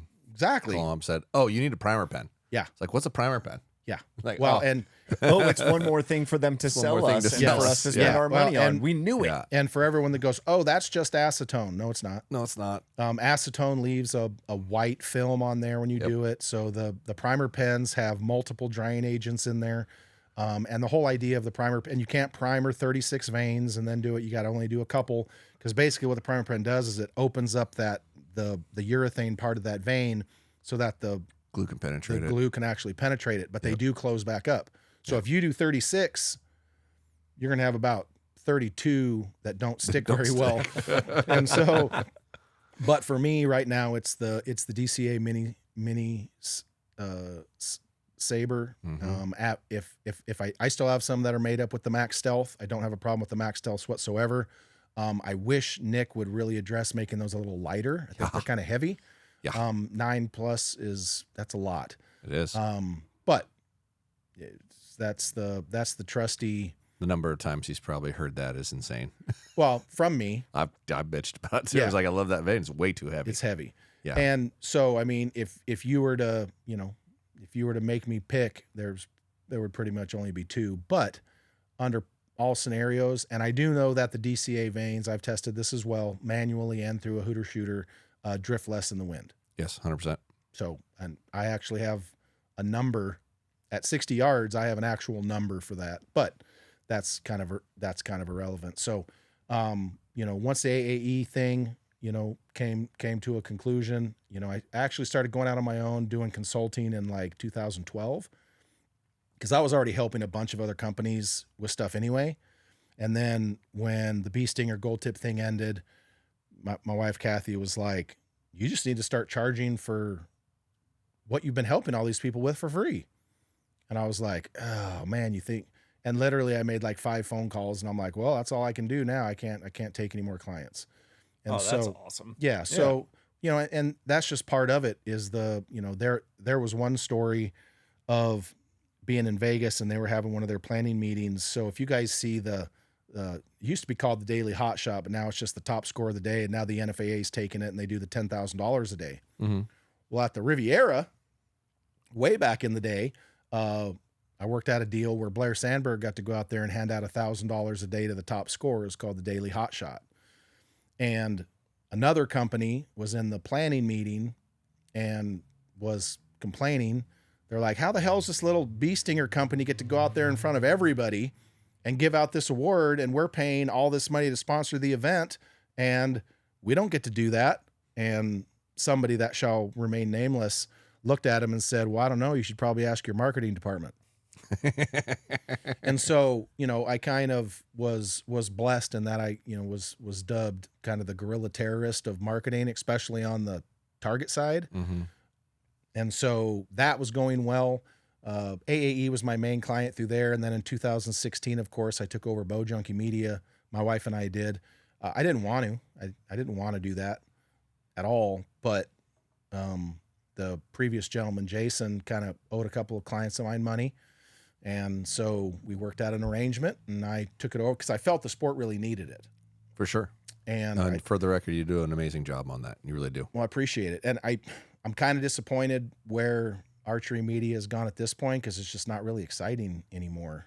No one does a lot of promotions and stuff and before the events, or tells stories of the athletes and whatnot. But so we took that over. Dude, I'll put it this way. I was so dumb in 2016. The very first live feed I ever did on the very first live feed I ever did, period. 2016, walking around the NFA Indoor Nationals for Bow Junkie. I didn't know on your phone you could hit that little arrow thing that made it switch from one camera to the other. Oh yeah. So I'm literally walking around like this, live feeding, looking at me, and then I would be like, oh, hey, it's Josh. And I would spin it around. That's awesome. And then literally later, someone goes, hey, you see those 2 little lines? If you push those, it'll go from camera to camera. And I was like, Boom. Oh my God. Production just got so much Right. And so then, much better. so started doing that because it was needed. I was still consulting. And then I had went on a hunt down in Texas and met a gentleman named August Peters, who is a cameraman, producer. And I'll never forget as long as this is really what lit a fire under under Bow Junkie's ass was, I called August Peters because I was doing it all on a phone. Mhm. And I did hire a professional Hollywood sound guy because the problem was nowadays no one even knows. Yeah. But back in 2016, you couldn't run professional audio on an iPhone because there was no way to turn off the microphone on the iPhone. So I flew this guy out and he actually made me a cable that I could plug into my phone that turned off the microphone on the iPhone so I could run professional audio just like this. Awesome. And then about a year later, other companies started making one that was integrated. But I called August Peters and I'm like, hey, August, what are you doing? And he literally goes, just sitting here smashing some Chick-fil-A with my thumb up my ass. What's going on? And so I brought him out, hired him. And that's when the production of Bow Junkie really started jumping off. And it's just my opinion, and I'll hold it to this day, that I think that quality of content trumps quality of production. Sure. And Yeah, I agree. Yeah, I agree. you can have all the greatest production in the world, but if your content is not engaging, you know, I did a test with Jesse Broadwater, and I encourage you guys to do it, or anyone at home to do it. If you don't understand how important commentary is, like Josh, what's your favorite sport to watch on TV? Football. Okay. Next time you're watching football, turn it on mute. Yeah. How long are you going to stay engaged? Not very long. At all. Yeah. I literally did this with Jesse Broadwater when we were sharing a hotel for the Arizona Cup, and he was he's into like motocross. Mm-hmm. And he was like a little schoolgirl laying backwards on the bed, hands like this, feet up, watching motocross. And I said, hey, I'm going to do a little experiment. And he's like, all right.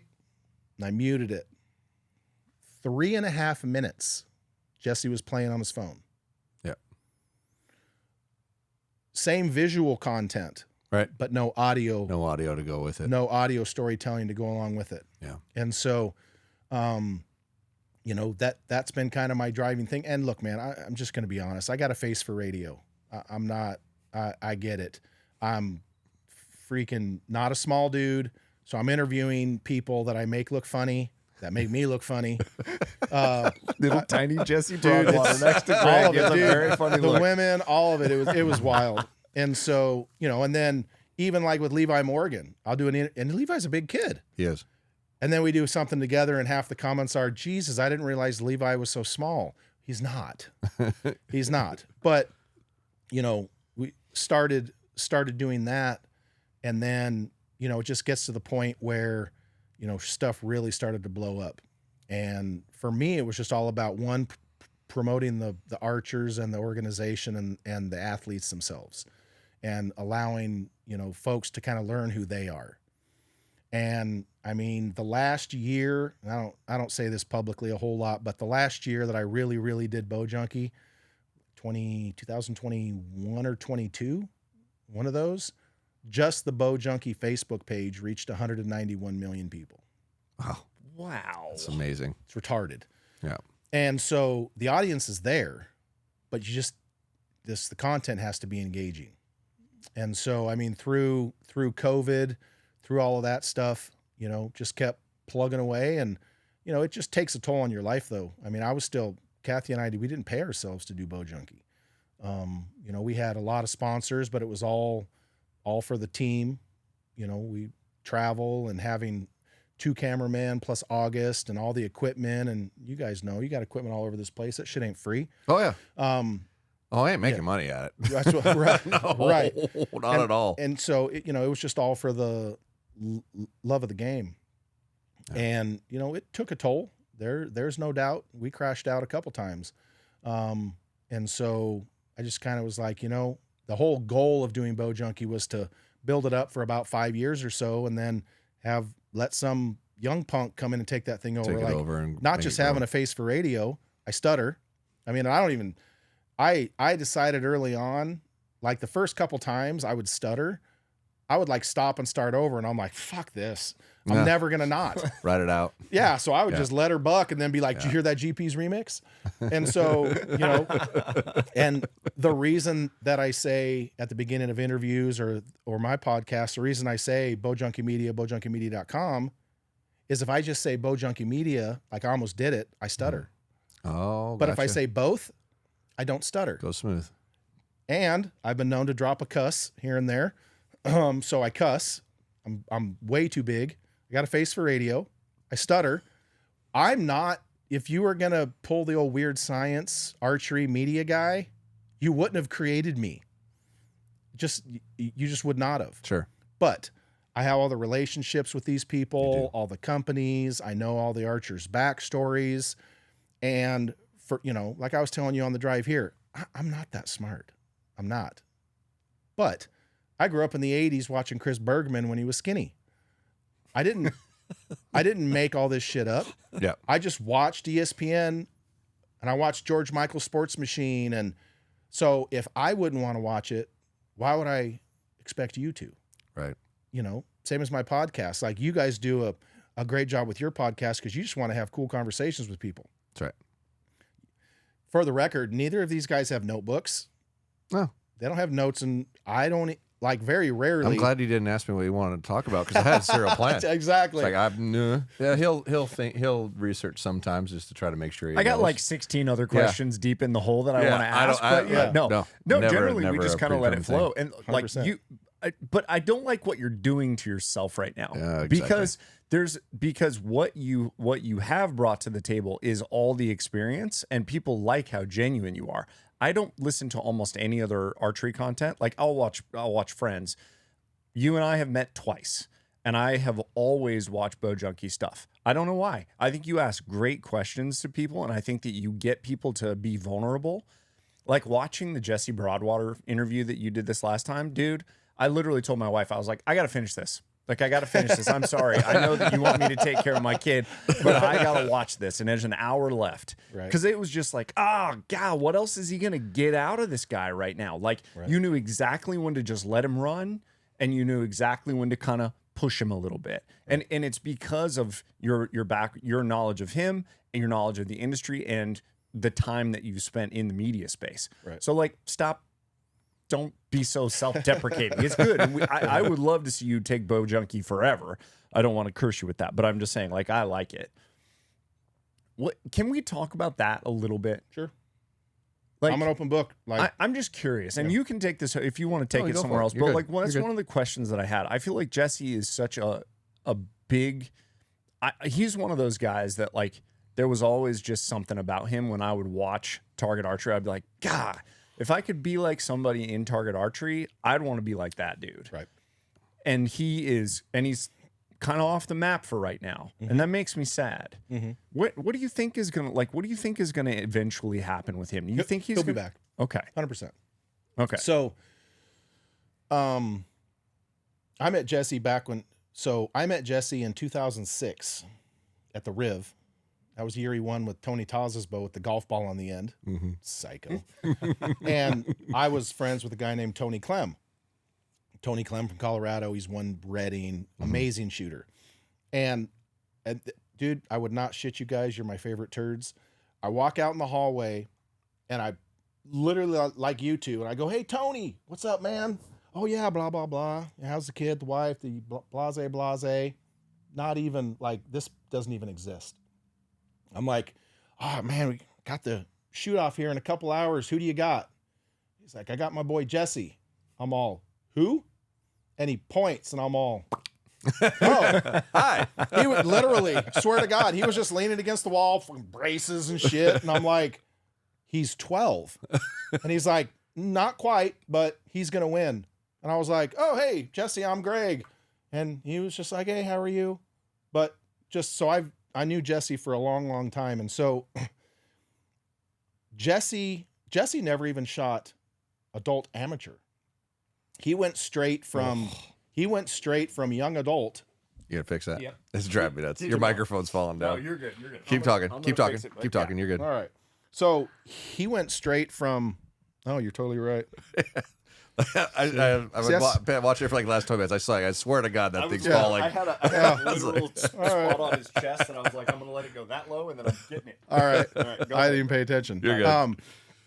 And so he went straight from, and as you saw in that interview, he didn't choose to become a pro archer. He didn't come up as a kid being like, I'm going to be a pro archer. No. They had a shop, and he just It's happened to. literally moving right now. Is it really? It is. I'm watching it move. We're ordering stands. Oh, here, yeah, I got that. Yeah, I got that. I got. There's actually probably one out there that probably got delivered while we were talking. I got about an extra 3/4 of a turn on it. So Well, if you're going to run with the big boys, you got to keep your weight up yeah. and your mic. You All can. right. Actually, I if think you that's holding still. Okay. It looks like it's holding still now. Good luck getting that loose. But anyway, We're replacing it right after this, so it's fine. so Just try not to snap it off so it still stays there. So Jesse, was just so good at it. It's what everyone expected him to do, and he did it.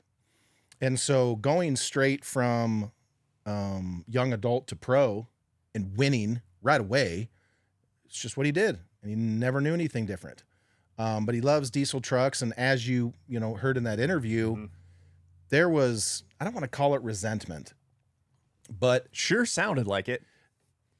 okay, it was resentment. Yeah. He's trying to be all politically correct there, but at this stage of his life. But I was friends with him, and like when I would go to IBO Worlds in Ellicottville, New York, I'd drive over to his house and stay the night with him and his family and hang out there instead of doing other stuff.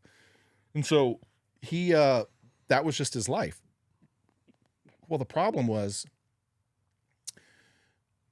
and I don't want to throw a bunch of other names out there, but I'm gonna. Levi Morgan at the time the pay was not what it is now. Okay. Yep. Sales were way more. Bows were cheaper, but those pros, lots of pros were not making that. Levi was still young. Hopkins was making good money, but the money wasn't what people think it is now. So he was getting paid to shoot his bow. Lots of guys were getting paid to shoot their bow, but it wasn't like it is nowadays. Okay.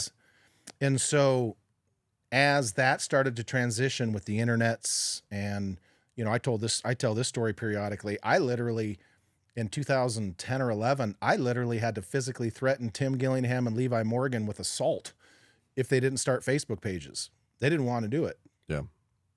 But I saw the writing on the wall, and I'm like, you guys need to do this. And same with Jesse. He's like, I don't want to do that. I'm like, want has nothing to do with it. And so for Jesse, it became one of those situations where he ran so long and so hard doing the shooting. And I'll just be honest with you. I think one of the big precipitating things that really started to burn him out was the ASA. Because before that, you got a break. Okay. And he would come home and have some breaks in between indoors and Reading and field. He'd go to Europe, and the schedule was just way more relaxed. Well, once the ASA came, and all of a sudden he had to add those 6 or 7 events, and then he was expected to go out there and clean house for Hoyt, which he did. But the pay stayed the same. Contingency was good, but the pay. And so it kind of builds that demands increase without an increase in pay. Yeah, that's shit. And it's not, and I'm not trying to blame Hoyt for that. That guy's not even there anymore. So I'm not blaming Hoyt or anyone else for that. But the point is, for him, it had been what he's doing his whole life. And I had been taught, he used to make my strings. When the Winner's Choice thing moved apart, when Mike and Tom split and all that stuff, Jesse made really good strings. And I talked with him about starting a string business. It takes so much time, and shooting professionally. And so I think it was just a matter of, when let's just be honest here, when you're a show pony, what happens to show ponies when the show's over? Yeah. They get put out in the pasture. Yeah. And that's not saying that Hoyt or anyone else intentionally put him out to pasture, but man, a guy only has so much fuel in the tank for that kind of stuff. And part of the thing that's frustrating for me is he still has the talent.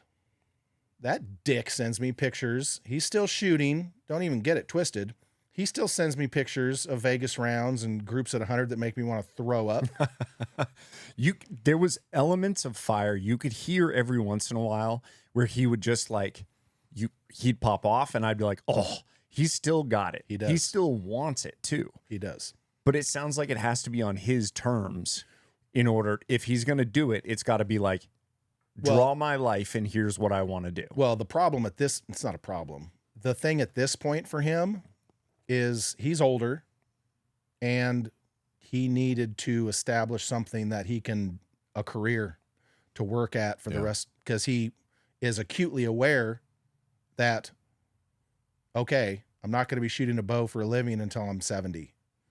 Right. What else am I going to do? And I talked to him about trying to get a string thing going. He talked about when he got down to Florida doing jet ski rentals, and they have an Airbnb. And so he's talked about lots of things. There was just never a scenario where something clicked good enough for him.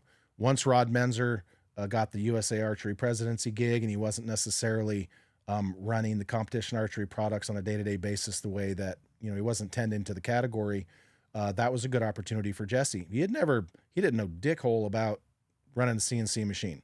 Mm-hmm. He learned all that stuff on his own. He's a smart cat. Me personally, he knows more about diesel trucks than anybody that's not a diesel mechanic that I've ever met. He's a diesel nerd. He's got diesel flowing through his veins. Every single chat board for high-powered diesel shit, you'll probably find him in there. That's cool. But he does still have that fire. It just came to the point with the family and the kids and his age, and seeing what had happened in the industry with the show ponies getting ran out there for X amount of time. And then when the show pony's not doing that anymore, and this is not a diss on Hoyt at all. I know he focused on Hoyt a good bit there, and that's certainly his right. I have that's his feelings to have. Yeah. But it's the same as pretty much everybody. What, other than 3D archers, what archers do you see out there when they get to a certain age still have the capacity to make decent money shooting a bow? They're not shooting. Correct. Like I literally can't think of one. Yeah, you have to diversify yourself relatively early on, or you're going to be screwed, because you're Correct. going to get past a certain age. Certain things are going to fail you. But it's also because of how small the archery industry is as well.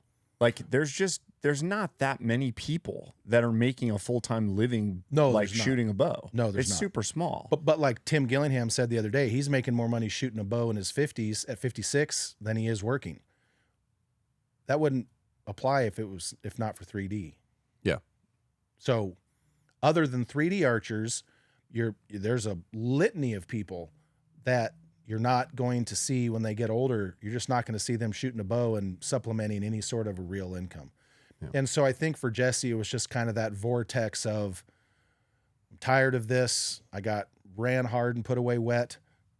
He voluntarily went to those events, so I'm not alleviating any of the responsibility off of Jesse. He agreed to go. But no, I think now that he's getting the competition archery products up and running the way he wants, I would fully expect that you're going to see him probably have a booth at Vegas, Indoor Nationals, the ASAs, at least a few of them, and he'll shoot those. Okay, cool. And work a booth. So, are they direct to consumer? Do you know? Yeah, they sell everything direct to consumer, but they also sell to Lancasters and whatnot.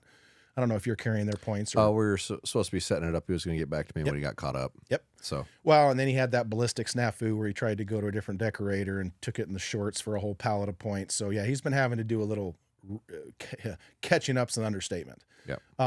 But the ballistics, which are the one material that they're black.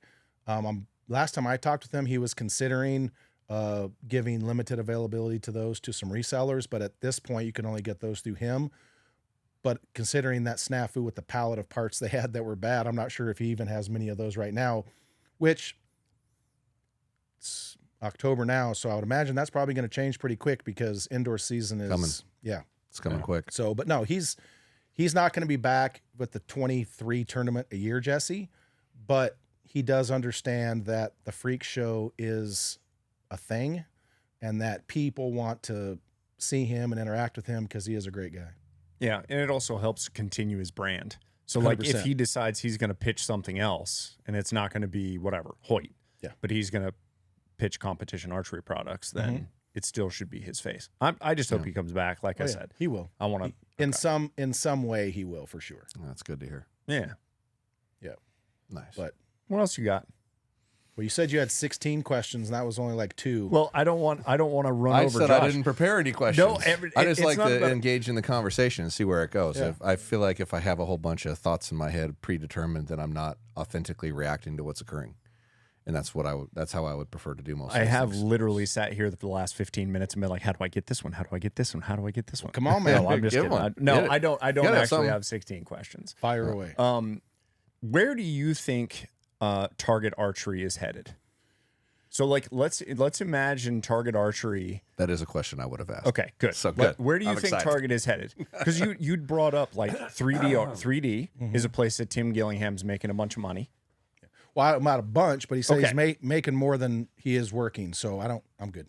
Thank you. I don't necessarily want to say a bunch because then people can assign a thing to that. That It's- is- a it's bunch like is back very in, relative- It's like relative. years ago when Compared everyone's to what like, it was. yeah, yes. Fair. Well, it's like years ago. Well, and we can thank Matthews because Matthews has a strategy, and podiums matter to them, and senior podiums matter too. So he wouldn't be able to do that if not for Matthews. So props to Nope. Derek and Joel and Matt over there. Yeah, I think they're single-handedly funding Target Archery over most. They're single-handedly on the 3D side, and that's part of the thing.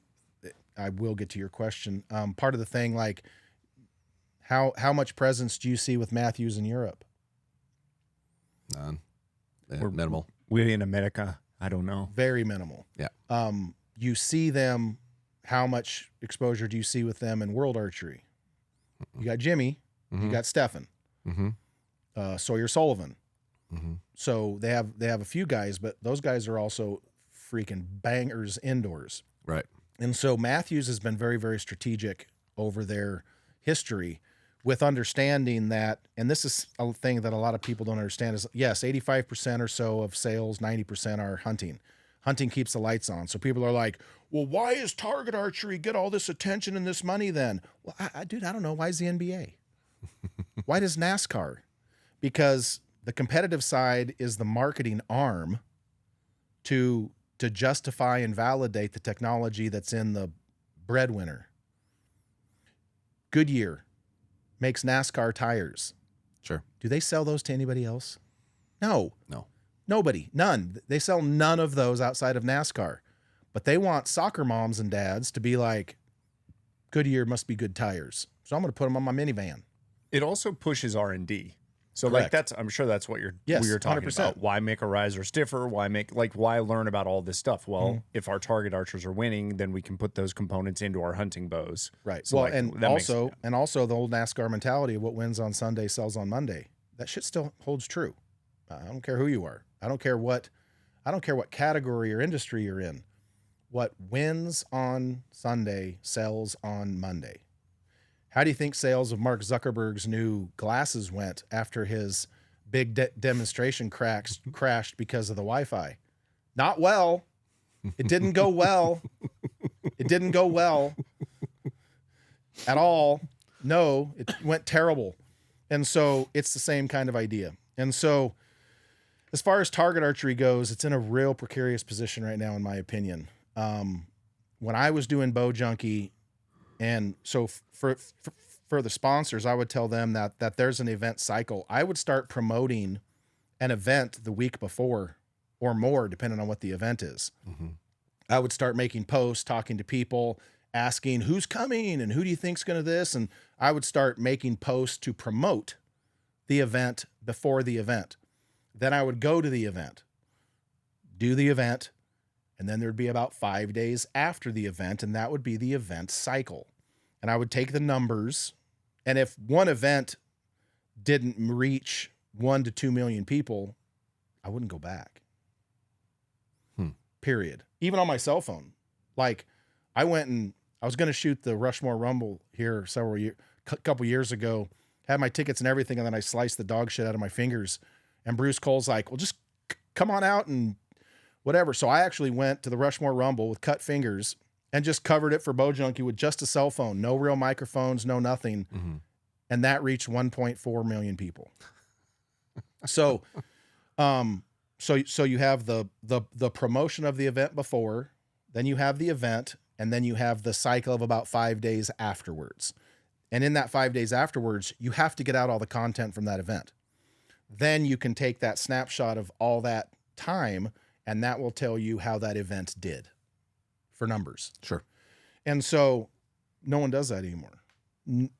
I used to sit around for hours upon hours interviewing at the ASAs and the IBOs, interviewing the top 5 from each class. Why did I do that? Not because I didn't want to go eat, because my miles per gallon sucks. No, it was because if you're Josh and you have a great day one and you're a pro, a great day one, and I'm only interviewing the top 1 or 2 people, but you had a great day and you're in third, and I don't interview you, you and your sponsors didn't get any pub for that. But me sitting there for hours upon hours until dark, interviewing everybody, Josh gets that exposure. Sure.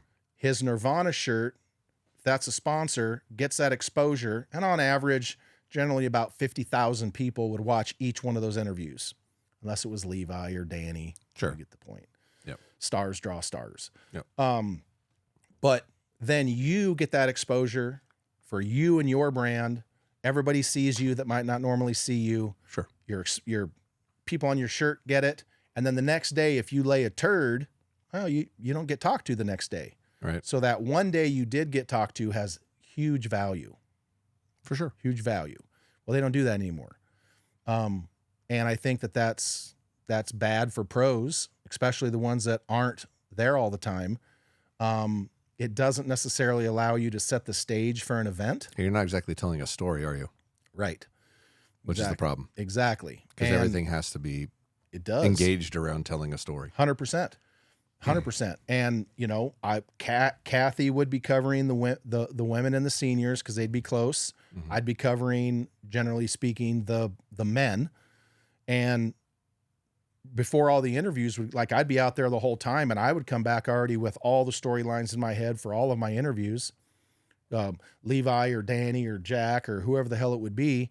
Well, they were doing good, and then Levi got kicked out on this, and then Danny shot an aid, and then so I'm hearing all these storylines. So-and-so's bow fell over, or yada yada, or he's twisted his ankle, or pick whatever.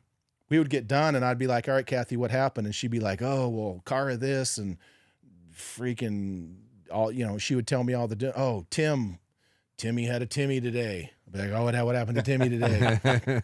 Oh, he did that, and he had his rest off of his bow, and this is in the, you know. And so I'm getting all this information, mm-hmm. And then as I'm sitting down to interview literally 20 people, in my head already, I've already got from Kathy with the and then other people, and then people started learning, well, tell Greg what's going on throughout the day. And at the end of the, oh, did you hear about, no, what happened? Okay. Well, and then as I'm sitting down, if I'm talking to you, be like, you know, hey, man, Josh, we don't get to talk very often. It's great to see you in the top 3. Tell me a little bit about your day. And then as you start to talk, I already know what I'm fitting to ask next, and you might not know that I know. Gotcha. Be like, well, that's pretty good, but on target 7, when you misset your sight, let's talk about that a little bit. How did you recover from that? And you can literally see him like, fuck, he knows about that. You know what I'm saying? Right. And so, like, dude, when I first started doing Bow Junkie, I had to run around and round people up. Right. Like, because pros weren't used to it. Sure. And they'd be like, oh, I'm done, I'm out. It got so bad one time, not one time, I just couldn't do it all. I talked to Derek Phillips, talked to at the time, I think it was Evan at Hoyt. Anyway, I talked to the pro staff managers, and I said, if your fucking people don't show up for interviews, I'm not chasing them down anymore. which means your brand is getting less exposure. Oh, they knew what it meant. Oh, Right away. that's why you talked to They were them. all paying big money Of course. to be involved. And I'm like, I'm done chasing down your people. So do what you want. Mo, let me tell you something right from now on. From that moment forward, when the pros got done, it was a race to get to the Bow Junkie tent because it was first in, first out. Right. It was a race, but you would have 20 pros standing around there waiting to get interviewed. From that moment forward, it was never an issue ever again. And so, you know, being able to tell those stories is something that I really enjoyed because one, it personalizes everybody. And to your point, yes, I know everybody. And I think part of the reason that Bow Junkie was so successful is this is not TMZ. We're not a real sport. We're not. We can't handle the real drama of life in our sport. Because the archers at home, they think for some reason that all of these archers are like, they all walk on water and they're all these archery is the most perfect people at bullshit. Archery is just people. All of us are just people. Mm-hmm. All of those pros, they're just people. And guess what they do? They step on their dick like the rest of us. But this is not baseball, basketball, football, where that shit makes primetime news right now. Right. No, you don't talk about that. You just don't. You just don't. And so they also knew, whether it's the podcast or an interview, I'm not out here to get gotcha questions. Yeah. Yeah. There would literally be times, I'll just pick an example, where I would literally look at a guy before an interview and I'd be like, no, I'm not asking. Okay? And he'd be like, thanks. So I'm telling him, I know. And I won't say anything. But I'm not asking. I'm not asking. And they would be like, cool. That shit happens a lot because all these people are normal people. But archers at home think that archery is this pristine. That's why I dubbed the phrase hypocristians. I'm sorry. You can be a hypocrite and a Christian, and you're a hypocristian. And these people think that all of these archers, especially on the 3D side, and I love the people on the 3D side, but they have this little bubble that they think they live in, and they think everybody is above reproach, and they think everybody is, and I'm over here like, I've seen behind the curtain. I know what's going on back here. I've seen behind the veil over here, and I know you are sleeping with them, and plural, and you had with that guy, and you're both married. Like, it's just, it's human. It's human stuff. And so, but as far as target archery goes, I see a lot of the lacking of the promotion, and I saw it for myself with the numbers, because that's really what it boils down to is numbers. And this is what I tell people. I talked to Greg Easton about it on the podcast with him. Our product that we're selling is not archery. The Super Bowl is not selling football. No. The Super Bowl is selling viewers. If there was 100 people watching the Super Bowl, a commercial wouldn't be $2 million. It'd be free. We're selling numbers. The activity is secondary to the numbers. The activity is the mechanism to draw the numbers. Sure. Okay. But what you're selling, like if I came to you guys and I'm like, hey man, I want Nashville North Archery to be a segment sponsor on Bow Junkie. Okay, if it's super cheap, you might be like, yeah, we'll support the platform, we're good. But if I go, yeah, I want Nashville North to be a segment sponsor, it's $15,000. You're going to be like, what exactly are we getting what for am that? I buying? Yeah. What am I buying? What am I buying? Show me the numbers. Yeah. And if I go, oh, well, it's really cool and it's good for the community. You're like, cool. What am I getting? Oh, well, 512 people watch. And you're like, 15,000 divided by 512. No.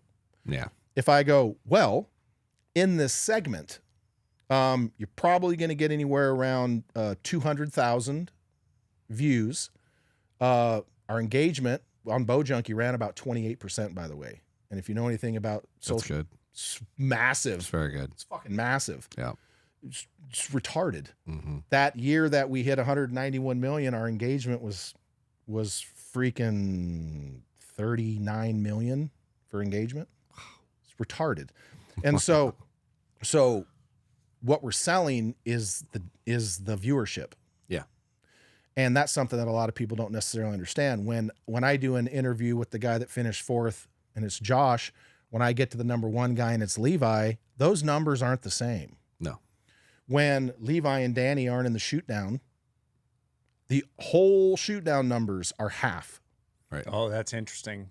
Because the characters, the main characters that the people are behind, and they've started to love that rivalry. Correct. That story has now changed. 100%. And that so story's not there. Okay. Yeah. Now, Yeah. why do you think the NBA wanted Michael Jordan in the finals all the time? Yeah. Ratings. 100%. Because ratings are what sell. And so archery is no different, but I'm not seeing any of that promotion ahead of time. The storytelling during the event is virtually gone. And now, and look, Chris Wells does a great job at World Archery. He's done a fantastic job.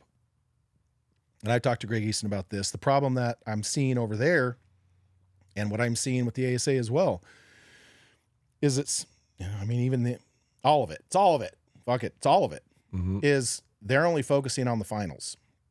Yep. They think the finals are the end all be all.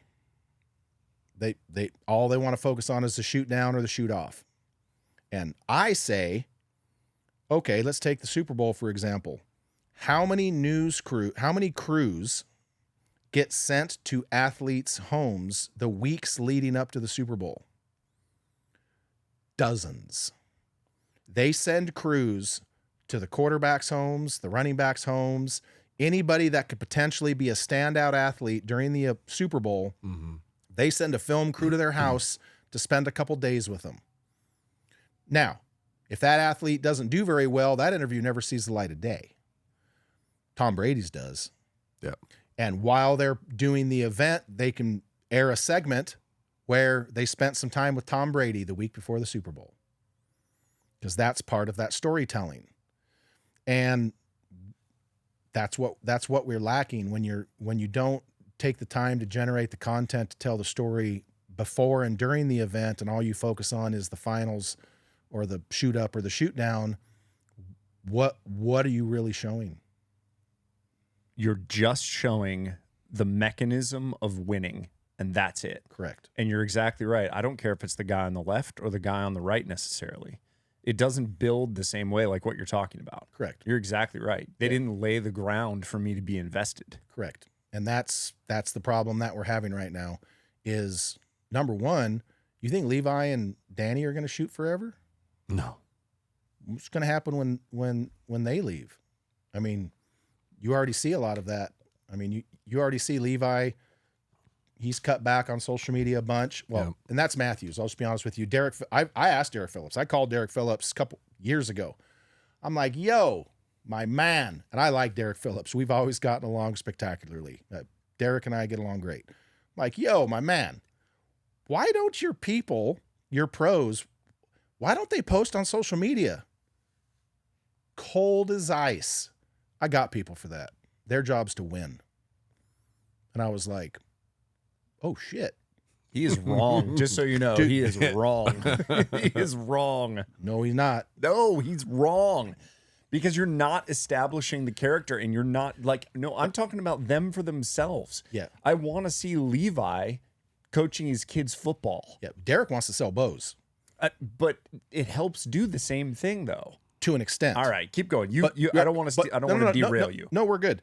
But that's Matthew's business model. Like at the end, when you see them line up with 12 people with big checks, they don't even name them all. They just show all the Matthew shooters with big checks. That's their business model. Is if they, and that was going back to the Europe thing. That was going back to the FIDA thing. Matthews has since coronavirus and a little bit before that. After Obama, we had a big bump, but before coronavirus, even you saw Matthews start to circle the wagons, and the reason for that was they see trends coming, and so they need to maintain control of 3D because that is the most directly proportional events to controlling the hunting market. That makes sense. That's fair. And so that's what they're doing. When you see Elite's doing very, very well with Darren, but no offense to them, but how well has Hoyt done with penetrating the 3D market? Right. Not like, really. right. Elite's done a better job, but Hoyt always kind of had the lockdown on the marked yardage and the indoor stuff. Mm-hmm. And you're seeing a little bit of a shift there, but there's been a big shift at Hoyt anyway. But they're working to rebuild towards that, and that concept bow of theirs is certainly going to help. And so when I look at target archery, I think it's in a very precarious position right now where we are in the middle of a purge. I've seen 3 purges in my career. Purges meaning the number of pros and the money that pros were making. God, it was a lot. And then companies, right? Companies start cutting it. Yes. Well, they hire a new marketing guy, and the marketing guy goes, "Wow, Right. this is huge over here. I bet we could do some other shit with that." And they'll purge. And, you saw Darren Christianberry talking on the CAM podcast, and he was blunt about it. And he said, we're cutting our staff and cutting our staff, and we're cutting our budget, and we're cutting our budget for target stuff. And sales are still going up. So Explain that one. What are we going to do now? And there were some pros and some 3D people that got all salty about it and made big posts, and that's cool. You have your right to be, but the problem is unless you can actually validate what you're doing, and that's, being Bow Junkie, I could see behind the scenes when I interview this guy or this guy or this girl, and it gets this many views, and then I do another one and it gets 4 times as many. Well, that's ROI. Yeah. And so I think that we need to have someone, dude, I'm 55. I'm over it. I'm over it. I tried to sell Bow Junkie, but a lot of entities wanted to buy it and have me run it. Bro, if I sell you a car, I ain't driving it for you. This ain't driving Miss Daisy. Sorry. And so, but we need to have a real conversation. And by we, I mean archers and companies. Why would we accept something that's not doing what we need it to do and keep paying for it? Kind of sounds like what our government does. Yeah. I'm not going there. But Well, feel free. Those were my other 14 questions, actually. that'll be part 2 of the podcast. But no, so I think that it's in a precarious position. Numbers are down. I don't care what anyone says. The everything's down. Mm-hmm. And part of what we're going to look at is what happened with the economy the last 4 or 5 years definitely didn't help. The artificial bump we saw during COVID is similar to the artificial bump we saw during the Hunger Games. Yep.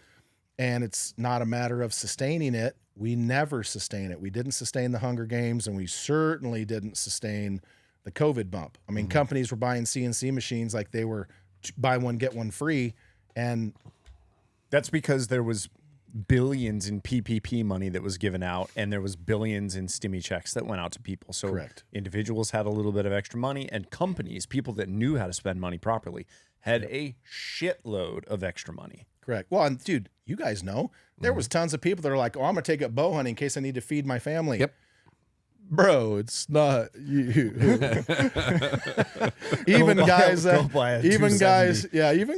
are good at this don't kill every year. He couldn't buy a 270, and he couldn't buy ammo for a 270. Yeah, I guess and then he that's couldn't true. buy a muzzleloader, and he couldn't buy bullets for a muzzleloader. So he tried a bow. Exactly. Run out of options. And that bow. And if that didn't work out, he was probably buying a knife or a spear. Yep. And then once he lost all of his arrows, that bow's not been shot since. Correct.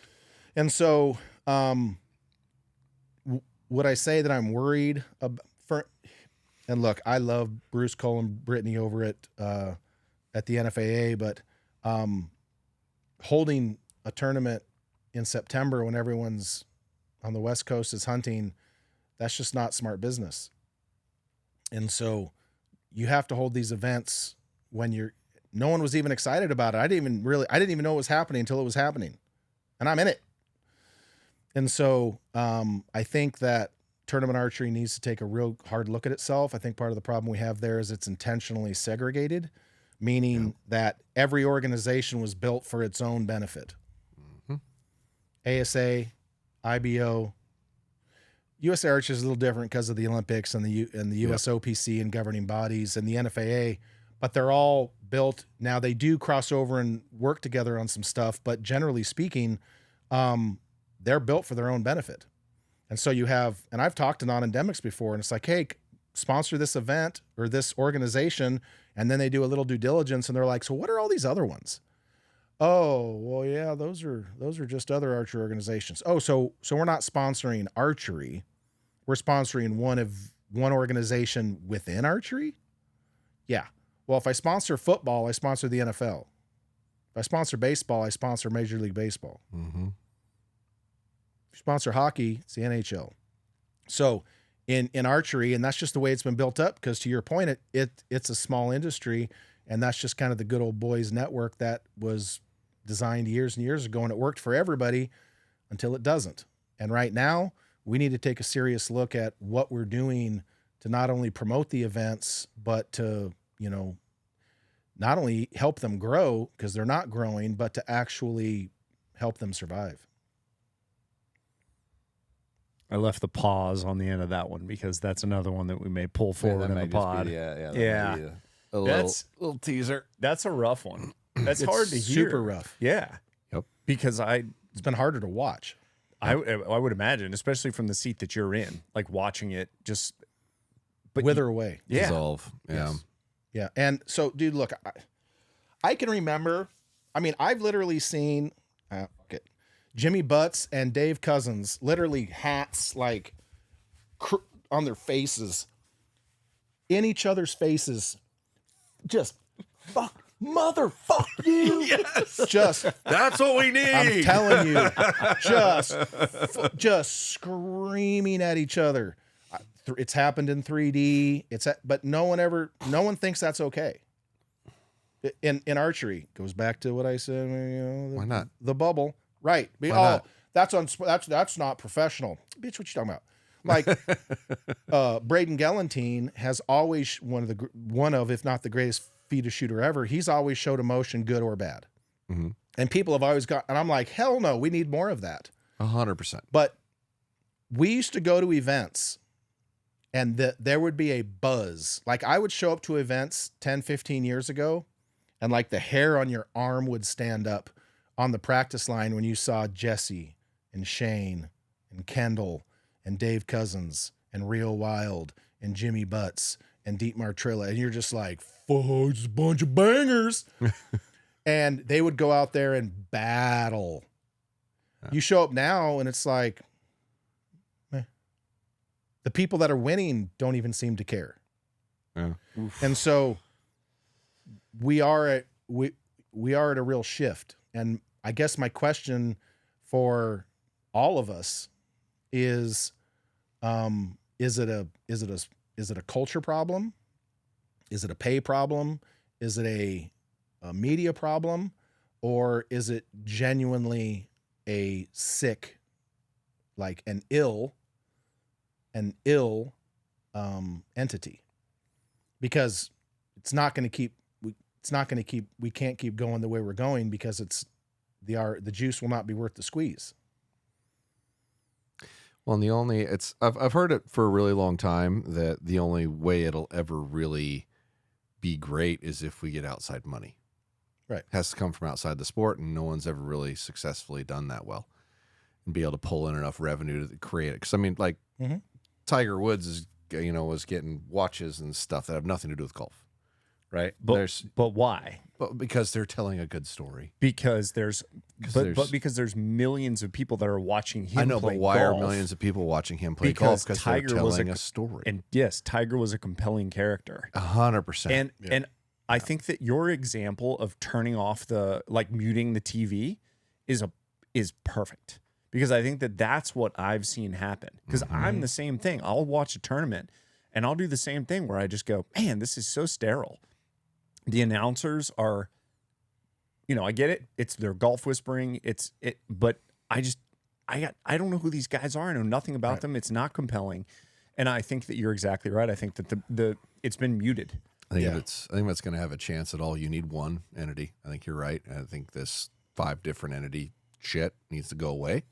And you need to have a really good, compelling storyline to everything that you're doing. You have to, You have to know the people personally to some degree and how he got to where he was. No different than podcasts, bring somebody in and tell the story of that person. Right.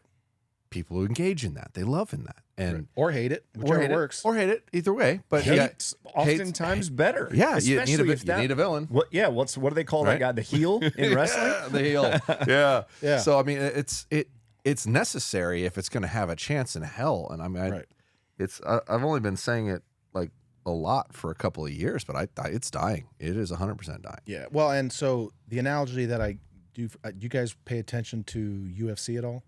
Yeah, a little bit.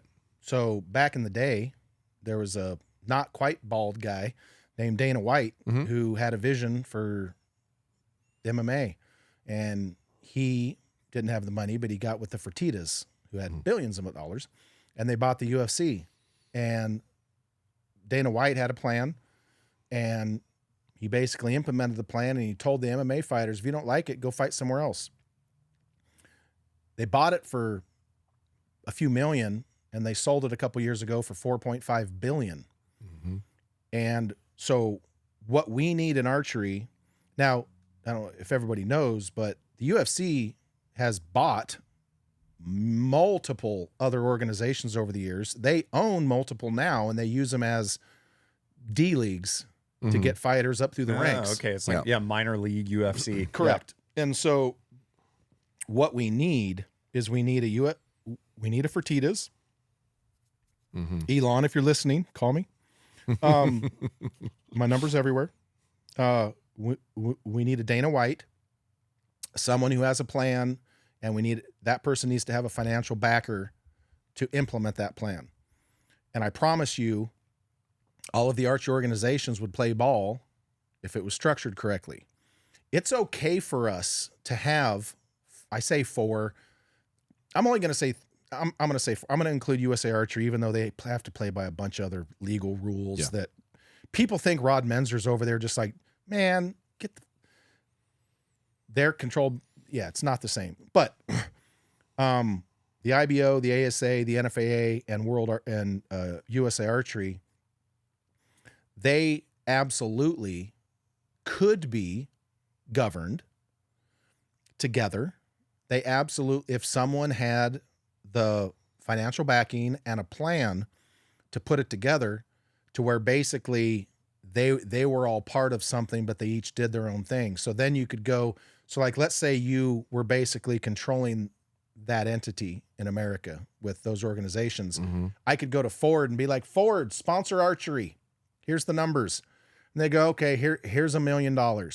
Ford is now the title sponsor of the NFAA, the IBO, the ASA, and USA Archery. And then whatever entity takes a little bit for the house. Right. Well, now Ford is sponsoring archery, and they don't give a shit if it's one organization or four. Right. As long as they are covered. Gotcha. Whether it's Ford, Viagra, Tide, Tampax, I don't give a shit. Total Archery Challenge. Total Archery Challenge is a great example. I mean, that would be a really interesting thing to why if we're throwing in archery events and Ford's going to sponsor archery, right? Throw a Ford truck out at TAC. Yeah, absolutely. And so, so that segregation of organizations was for profit and for on purpose. That doesn't mean that it can't be changed. It can't be reorganized. The NFAA is the National Field Archery Organization, but there's also the NFAA Foundation. Well, the foundation's a nonprofit. ASA is a private deal. IBO, I think, has a board and stuff, but I don't think it's a nonprofit. I could be wrong on that. Obviously, you can't buy US Archery. It's a NGO, NGB, I should say. And so it's possible. We just don't have anybody to do it. How do either of you ever watch lacrosse? A little bit. But you're familiar with lacrosse? Yes. Do you know how lacrosse became a factor in any way, shape, or form? The brothers that started Under Armour played lacrosse in college. And those brothers made a pact. When we make our first $1 billion, we're going to put lacrosse on the map. You can go back and look exactly when lacrosse became a thing. just so happens to be exactly when Under Armour made their first $1 billion. So Cool. until we have an actual benefactor, somebody super rich that loves archery and can waste a few $1 million, and someone who has a plan that can basically look pro archers or archers in general in the face and be like, here's what we're doing. If you don't like it, don't play. That's fair. Someone who can look at the organization and be like, no, we're not going to have 64 fucking classes. Sorry. Yeah. And I mean, and this one is tough. And this is where USA Archery's,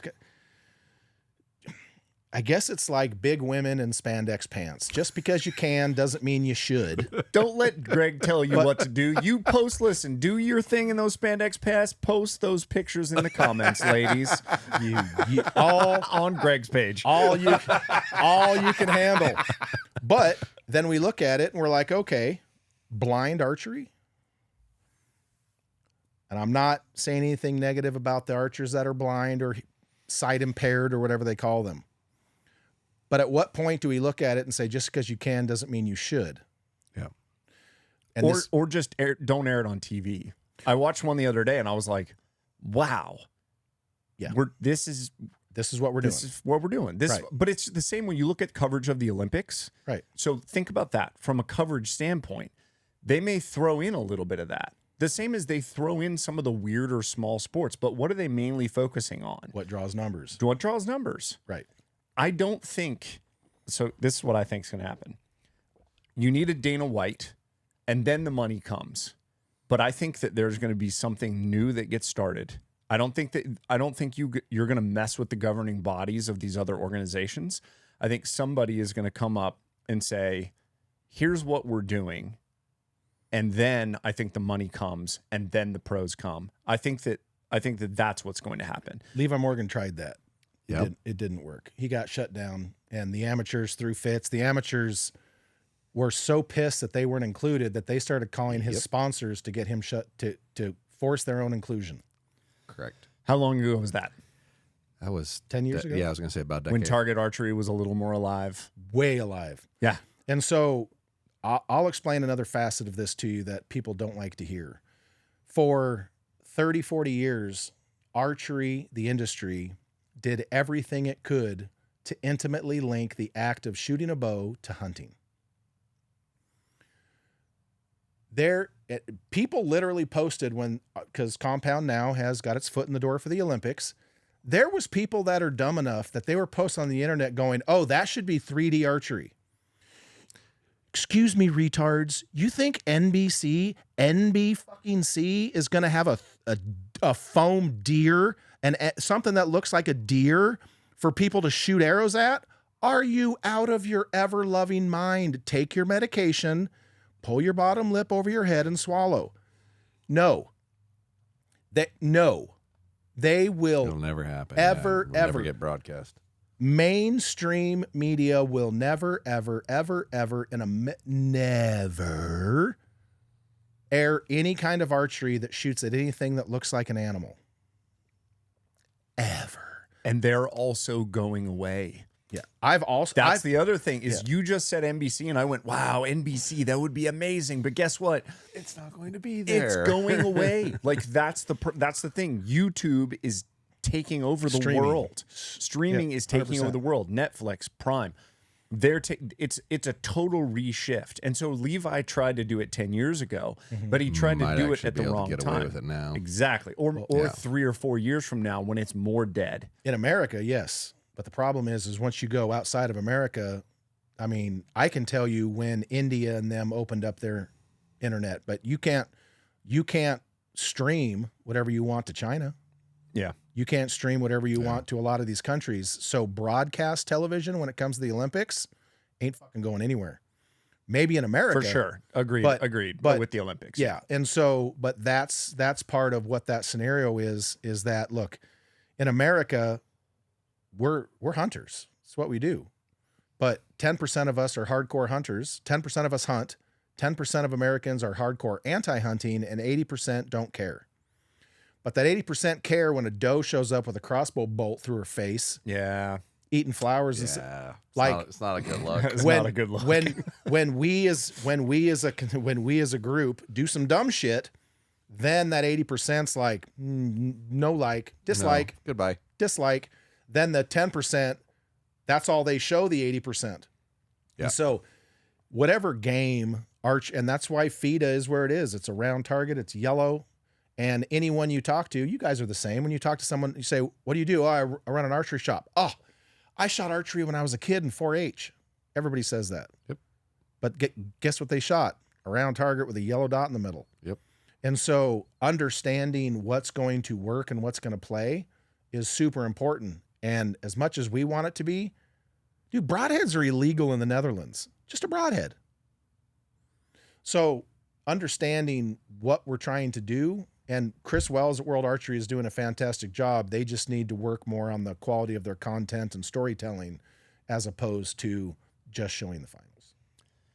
I don't know that the target matters that much. Like, I think just that could be like, yeah, we're just not going to shoot at fake animals. Right. I think that the story is what creates the compelling narrative that then creates the shoot off is now between these two people. Correct. After 3 days that I've been watching these little clips that have been coming out where I've like, now I'm kind of like, you know what? Levi Morgan's kind of a dick and I like Dan McCarthy and I want to watch that. And I hope Dan beats his ass. Right. I don't, Yeah. Those, yeah. I don't know. But that's why I'm saying, I think we'll see. We'll see. No matter what, something's going to happen.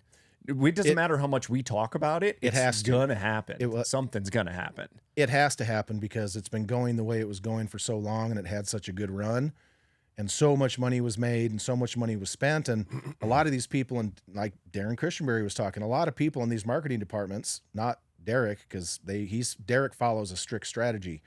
They don't know what those dollars do for them.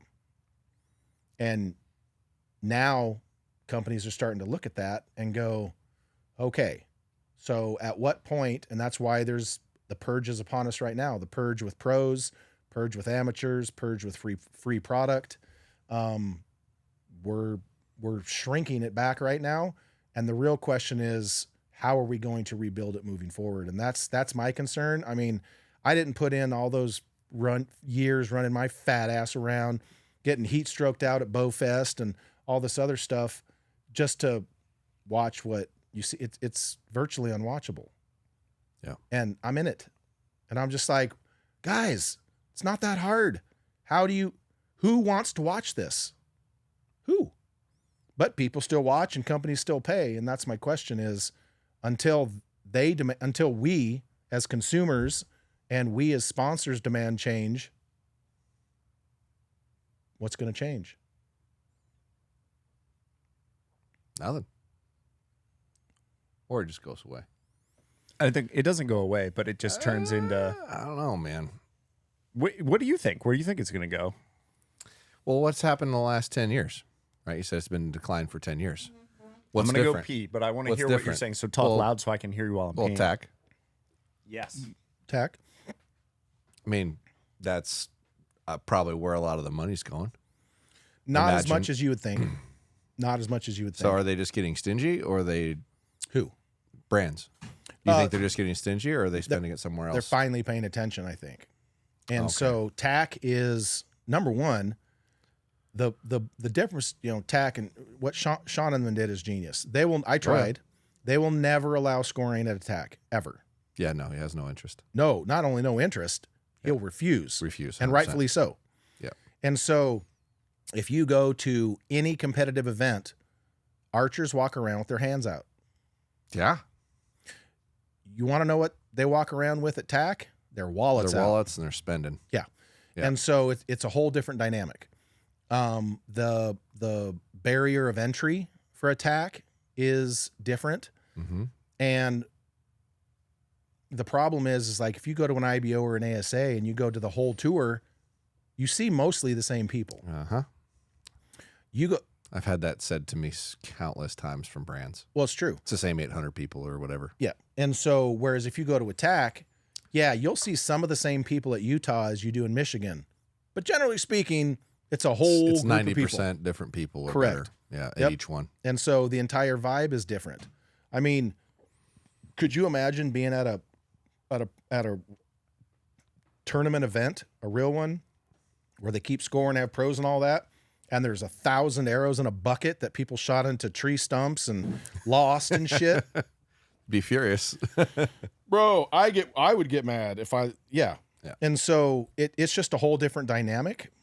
And the genius thing that Sean did with TAC is he designed that from inception to where they don't do any marketing. They designed it so the people that come shoot their event do their marketing for them. Right. It's genius. Genius. 100%. And so I don't think that that's necessarily going to take over that side of it, because there is. So 2018 data, we had like 1.6 million bow hunters only. Okay. We had like 7.9 million recreational archers and bow hunters, and we had 13 million recreational archers. In the U.S. or worldwide? U.S. Okay. Dude, France has more registered archers than we do, period. So don't. Wow. If you add up every organization we have, France has more registered target archers than every organization we have combined. It's because they were like, oh, can I shoot a gun? And they were like, no, you can't. And they were like, shit, I will shoot a bow. Can't do shit. Yeah. Well, not only that, they have no sandbagging. Over here, you can go shoot regional, local tournaments and sandbag and take people and do. My friend Sebastian Pinot can get on the World Archery database and look at his scores from when he was a teenager. Everything goes into your ranking. Everything is a World Archery event, and it's all tracked for eternity. We're just not playing. It's just not the same.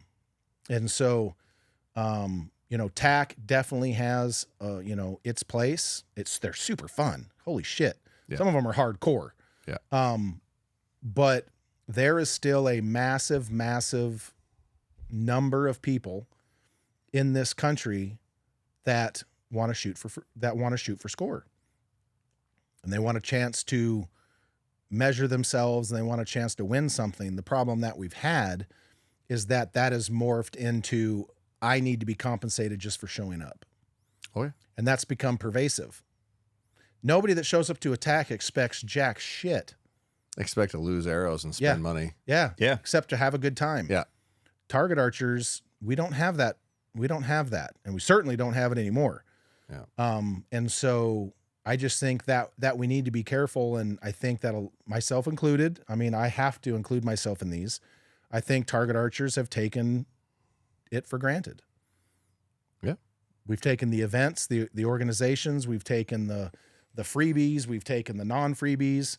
And I think that we've taken a lot of things for granted in this purge we're in right now, not just the purge of pro staffs, but the purge in the industry itself is something that I hope self-levels. Hopefully the economy will help. The Fed's going to drop the interest rate here, and they're going to drop it again at the end of the year.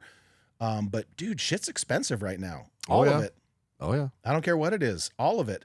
Back in the day when I started, archers bought a new bow every 2.5 years on average. Mm-hmm. Yeah. Now it's like 7. Yeah. I mean, That's a money problem. yeah, I get free bows, and I don't even want a free bow every year. If I was paying, I'd still be shooting my 2016 Hoyt Double XL. I wouldn't even, you know what I'm saying?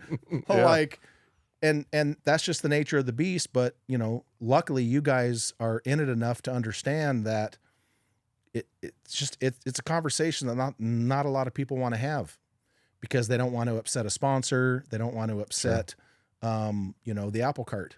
And the problem is the apple cart, we need to tip it over, clean it out, and put fresh apples in it.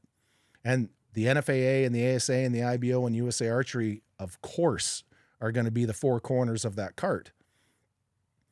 But what we're doing right now is we need to look at it. And I think what the ATA is doing with Rushmore Rumble, I'm very intrigued by that. Yes, I know it's an absolute pub grab by the ATA. They're just trying to. They're trying to survive 100% because they're on death's door. 100%. Anyone that says otherwise is lying. Absolutely. But that's what you do when you're dying. You go, oh shit, we got to make some changes. We gotta change and you do something a big now. change. You let Yeah. consumers in, and you pair it with a big shoot. Like that's right. Yeah. And look, the first 2 days are normal ATA, and then they transition over to consumers can come in. So yes, every brand after 2 days is going to have to take all the dealer pricing out of the catalogs, and they're going to have to change things up a little bit. But what do you expect them to do? Roll over and die? No, I agree. I don't think they had a choice, and I'm not complaining about the decisions 100%. in which they made because they've got to be really desperate. Yeah. I mean, I haven't gone to ATA in over a decade I stopped going many years ago. because you know about everything that comes out before then. Right. You've had reps come to you, or you've got it on social media or whatever. The information's there. What am I making a trip for to see things I already have in my store? Well, and it's not the spectacle it used to be. And No. I mean, look, They're not launching product there anymore for the most part. and we can talk about this. And back in the day, I was one of the folks that was like, look, there's too many fucking TV shows here walking up and interrupting us, just wanting to talk about deals. Yeah, just trying to deal. And so here's the other side of that coin. I've literally been talking to a distributor from Europe, engaged, speaking, and had a TV show guy walk up and interrupt us. Sure. Now, y'all know me well enough to know that didn't go very well. And I was literally like, are you out of your fucking mind? And turned back. But, so it, right? It needed to be addressed. Absolutely. But peep this. So the ATA changed a bunch of rules, and now they're virtually all gone. How's the ATA doing now? Not great. So, and I was one that was like, hey, we need to get this shit under control. These people are idiots. Yeah. But I'm believing the pendulum swung a little bit too far the other way. Yep. Because now, how many people do you have running around there trying to make content to promote themselves and the ATA and new products? Way less. Of course. Because all those shows had their cameramen there. They're all trying to talk to people and they're all trying to feature brands, but they're all featuring the ATA. Yep. So I think the pendulum swung a little too far in kicking all of them out, not all, but most of them out. Because now I can remember putting on signings with Levi and Samantha and Ted Nugent and freaking the Kiefers, and the line went all the way down the building. Yep. Do you know who you'd have to bring in to the ATA to get a line for people to get autographs these days? Taylor Swift.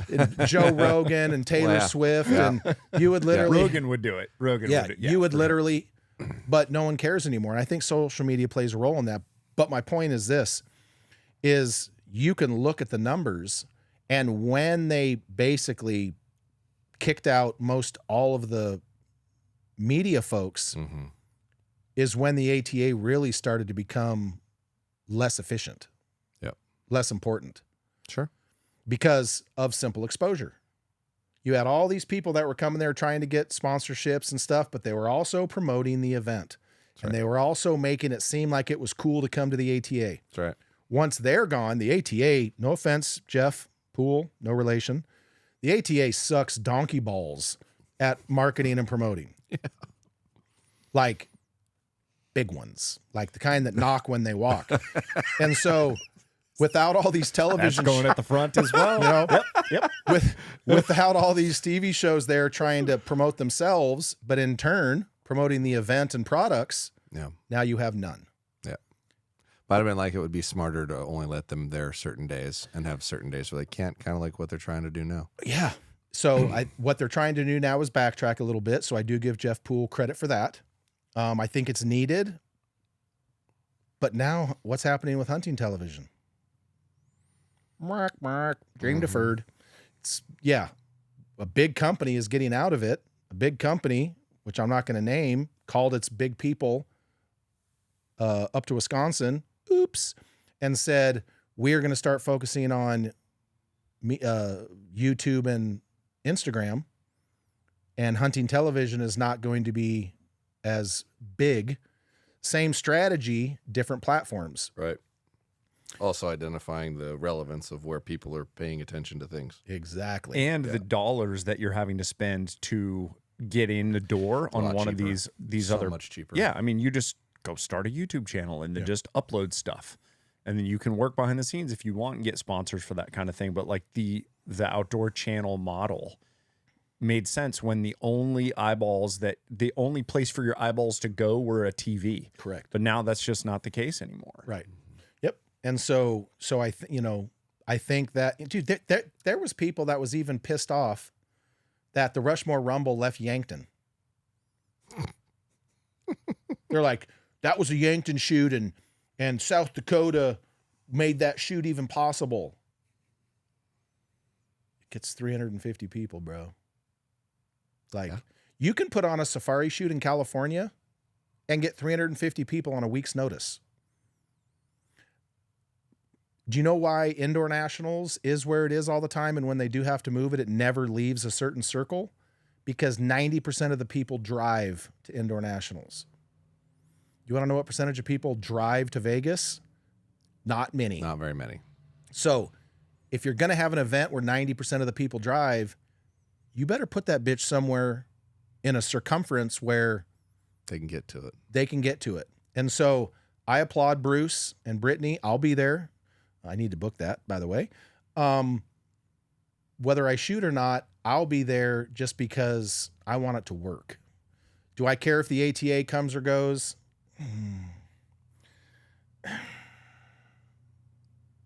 Well, what are they doing? How about that? Correct. What is the ATA doing? Well, so Jay McAninch, a couple presidents ago, Yep. Oh, I remember Jay. he was not popular with a lot of people. But you want to know what all he really cared about? Legislation. Yep. He was in D.C. fighting for... He wanted to be a politician. Yep. What else do we need the ATA for? You don't govern events. Nope. Your rules are old and antiquated. You don't actually enforce your testing rules that Exactly. you publish things at. Exactly. It's a joke. Yeah, it's a And joke. I've sat in... I don't want to go into it too deep. Come on, Greg. Come We're on, deep. man. We're deep, baby. in here, Bro, I don't know. You guys are like... go as long as you want, This dog. is going to be a part 4 podcast here. But there's that lawsuit Yeah. that is claiming that the ATA and if you look at item 46, it names every... And there, because several companies are like, well, we didn't get named. Yeah, you didn't fucking read it. And if your attorney did, you better fucking fire them, because it's like item 46 says, any company that was now or in the past a member of the ATA is also named as a defendant. Right? So we can get into, we'll get into some of it. But my point is, they're literally claiming the ATA put together this price fixing thing and RICO charges. Bitch, please.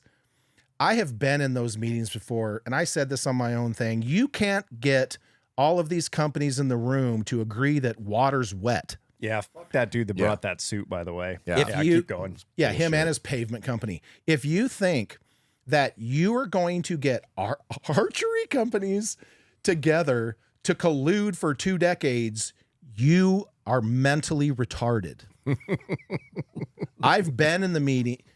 You have no idea what you're talking about.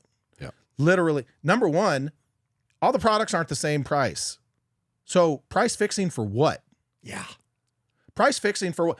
All right, bro, we're going to be $200 more than you, but we're both going to raise our price $100. But I'm still going to be $200 more than you. What the? That's the dumbest shit I've ever heard in my life. 100%. So, and I've read the whole goddamn lawsuit multiple times. That it's absurd. The ATA, even in the lawsuit, they admit that the ATA is powerless. What? So why is everyone giving you money? Well, no, powerless to put, right. I like your spin. Yes, I like your yes. spin on So why is everyone giving you money if you're powerless? Very good point. But they mean powerless Yes, to I know. force To every- force I know, people but- into. But yes. but that's been, dude, I'll put it this way. Back in the olden days, which it sucks to say, dude, the ATA was a dope party. I'll just tell you, the biggest deal I ever okay, not the biggest. One of the biggest deals I ever saw negotiated at the ATA show happened at the bar in Columbus where all the things come together at like 3 a.m. It was like $750,000 deal got negotiated right before my eyes at 3 a.m. between a company and some given talent. It was now you get done with the ATA, no one even hangs out. So the social aspect of the ATA gone. Yeah. And so that's where I'm hopeful. And look, here's the thing. Hoyt doesn't go to ATA anymore. Matthews doesn't go to the ATA. When you lost the Bow brands, you lost the deal. Right. Props to Greg Easton. He allows his presidents, Aaron at Easton and Zach at Hoyt, to make their own decisions. He doesn't force them to do anything. I believe Elite came back, but yeah, and that's not affecting their sales. So if not being at the ATA is not affecting your sales, then what do we need the ATA to actually do? And because the buying habits of the customer base has changed. If you were to tell me that the ATA doesn't have anybody working on the legislative side of things in Washington, D.C., I will go straight JC and tip this table over because that's all we need them to be doing. That's all they should be doing. That's all we need them to be doing. Number one, why are we still, 70 and 30 for a bow, but you get plus or minus a couple pounds plus 3/4 of an inch in draw length? What? No. They need to do away with a bunch of that, the committees for tech stuff, and they need to be working on our rights. And here's part of the problem with that. Oh boy. Crossbows. I was right there. I was going to jump in front of it. You go for it. Yeah. Do you know who helped Crossbows establish their entity and get legal in a bunch of states? I thought it was the ATA. Jay McAnich, Yeah. not the ATA. Oh, Jay. Jay. Gotcha. While he was Presidente. Yeah. Yeah. How does that work? But anyway, that's a whole nother topic. But here's my thing for that. When it comes to crossbows, they're not going anywhere. They're half the market now. Yeah. And so they just made them legal in New York. And I've talked to several dealers in New York that are like, I can't keep them. People in New York are buying crossbows faster than I can bring them in. Yep. And everyone's like, oh, it's a bow, it's a bow, it's a bow. Okay, let's back up for a second. Have you read the Pittman-Roberts Act? Are you familiar with FET? If you are, it's public information. You can see a massive, massive decline in FET revenue. What does FET revenue go for? First of all, it's 11% of basically all sporting goods stuff. Yep. And it goes towards conservation and all kinds of cool shit for us. Ranges, etc. Yeah. Well, our FET revenue has been going through the floor. And they're like, oh, numbers are down, numbers are down. Well, that's true. However, look at the applicable items that get charged FET from an upright bow to a crossbow. Is there a quiver on a crossbow? Not generally. Some come with little ones. Right. Some do. Is there a stabilizer? No. Is there an arrow rest? No. Is there a peep sight? Nope. I could go on and on and on. So the drop in FET revenue is directly proportional to the fact that half the market now doesn't have 75% of the FET applicable items on them anymore. Correct. Not only that, when was the last time you saw a guy grab his crossbow, any crossbow, I don't care which one it is, and be like, oh, I'm going to shoot a field round. No. Or I'm going to practice. How many times you shoot? 8. Whereas you talk to an upright bow guy and they shoot for the culture. They shoot for fun. They shoot to get better. They shoot to this. They shoot to that. That's right. And I'm not going to, crossbows ain't built for that. Number one, Nope. You're going to go out and shoot the best. You have a bunch of crossbows out there. How many of those crossbows could you grab and go shoot 300 times in a day? Not at all. Correct. And so they don't consume as many arrows, bolts. There's just a bunch of things that are going to decrease the FET revenue stream. And I'm not anti-crossbow by any stretch of the imagination. Them bitches ain't going nowhere. No. And so my question is, how do we, as a overall entity, and to Bruce Cole's credit, they started a crossbow class in Vegas. Had like 9 people. And so That is so stupid. I was just talking, right? I was just talking, dude. Dude, Mission paid contingency 5,000, 3,000, 1,000 at ASA and IBO events in the crossbow class. Only people went and shot that to get the money. Yeah. Now it's done because it didn't do anything. Didn't grow it. Right. So I was talking to somebody the other day, and I was explaining it's a conundrum. Now, I know you guys are content creators, but you're not creating content for that content to pay your bills. Correct. Your content is a mechanism for your platforms. Correct. Platforms being shops and websites, people, not Instagrams and YouTubes. Yeah. None of that pays the bills. Correct. But here's the conundrum. The crossbow segment of customers isn't as engaged on social media. It's not as engaged in the overall archery community as upright customers are. I would agree 100%. They're just not. My efforts to advertise have shown that. Correct. Yeah, that they're not watching any of that. They don't give a shit about none of it. No. And so the question is, if half the market now is not engaging in marketing efforts or content efforts, what does that do? Like, you guys are blessed that you don't have, this is not what's paying your bills. This is a mechanism for you. Right. So you're blessed. Smart move. But what if this was what you were doing for a living? What if creating content was what you were doing, and now half the market doesn't give a single rat's ass about it? Be bad news for the bills. It's bad. There, for sure. Because you're trying to engage with a market that is becoming dominant, but refuses to engage. Why do they refuse to engage? I don't have an answer for that. I could speculate. Not probably. This is just my opinion, and opinions are like assholes, and everybody doesn't think theirs stinks. But probably because every time crossbows comes up, everybody flips in the birds and calls them fags. That's not the. I don't call them fags. They are fags, but I don't call them that. But you get. No, I don't think that's the reason. Well, go first? I don't think that that's necessarily the reason. I think that it is such a superior weapon, and it is so much, the barrier to learn how to use it is so much lower. They don't have to figure out how to torque tune. Right. And they don't have to figure all that stuff out. I think that the barrier to entry is way lower. Well, hang on, let me add. You're to fine. that. Yeah, and go. And this is, I would bet a lot of money that I know exactly why. Okay. You don't have to learn how to be good with one. So you never develop a community. You never develop any of that. Okay. I was waiting to hear that word. Here's your weapon. I was waiting to hear that word you just said. Here's your weapon, and you're good with it, and you don't need any help. You don't need any practice. You don't need any skills to learn. Anybody who's going to get good at archery at all, or they're going to hunt, has to develop a community with it to learn and get better. So they have to engage on social media to learn how to work on it.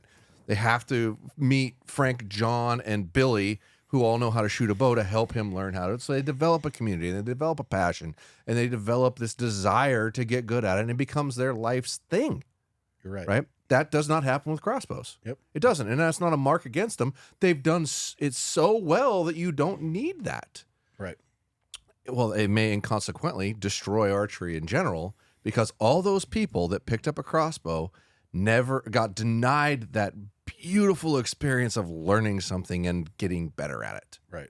Because you're automatically good at it. I took one of those things from here, put it in my bag, took it back to Spokane, bolted everything together, shot it 5 times, went down to where we were hunting antelope with Pappy, who broke 8 ribs and got a disabled permit because he couldn't pull a bow back, walked out to a bale at 80 yards, put one in the cube, free-handed, handed it to him. He shot it 8 times and killed his first antelope in 15 years.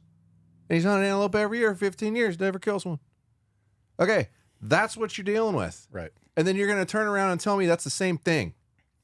The problem is the states need different seasons. Oh, I agree with You are not, you can't overlap that 100%, because then a guy never really learns how to shoot a bow, and has no benefit or reason to do so. Right. That's the problem. And it's going to kill us if we're not careful. If we don't do something about it, it will. Yeah. So Because we're at 50% now. That'll turn into 75% because how many people don't practice that much before they go hunting? Or, well, I got to pull my bow out for like 2 weeks and shoot a little bit and dust it off. How many people out there are that person? right. That person gets handed a crossbow and he feels 100 times more capable. 100%. And now he really doesn't have to practice, so I don't have to engage. I don't have to commit. I don't have to get into this community. I don't have to learn, and I don't have to get on social media.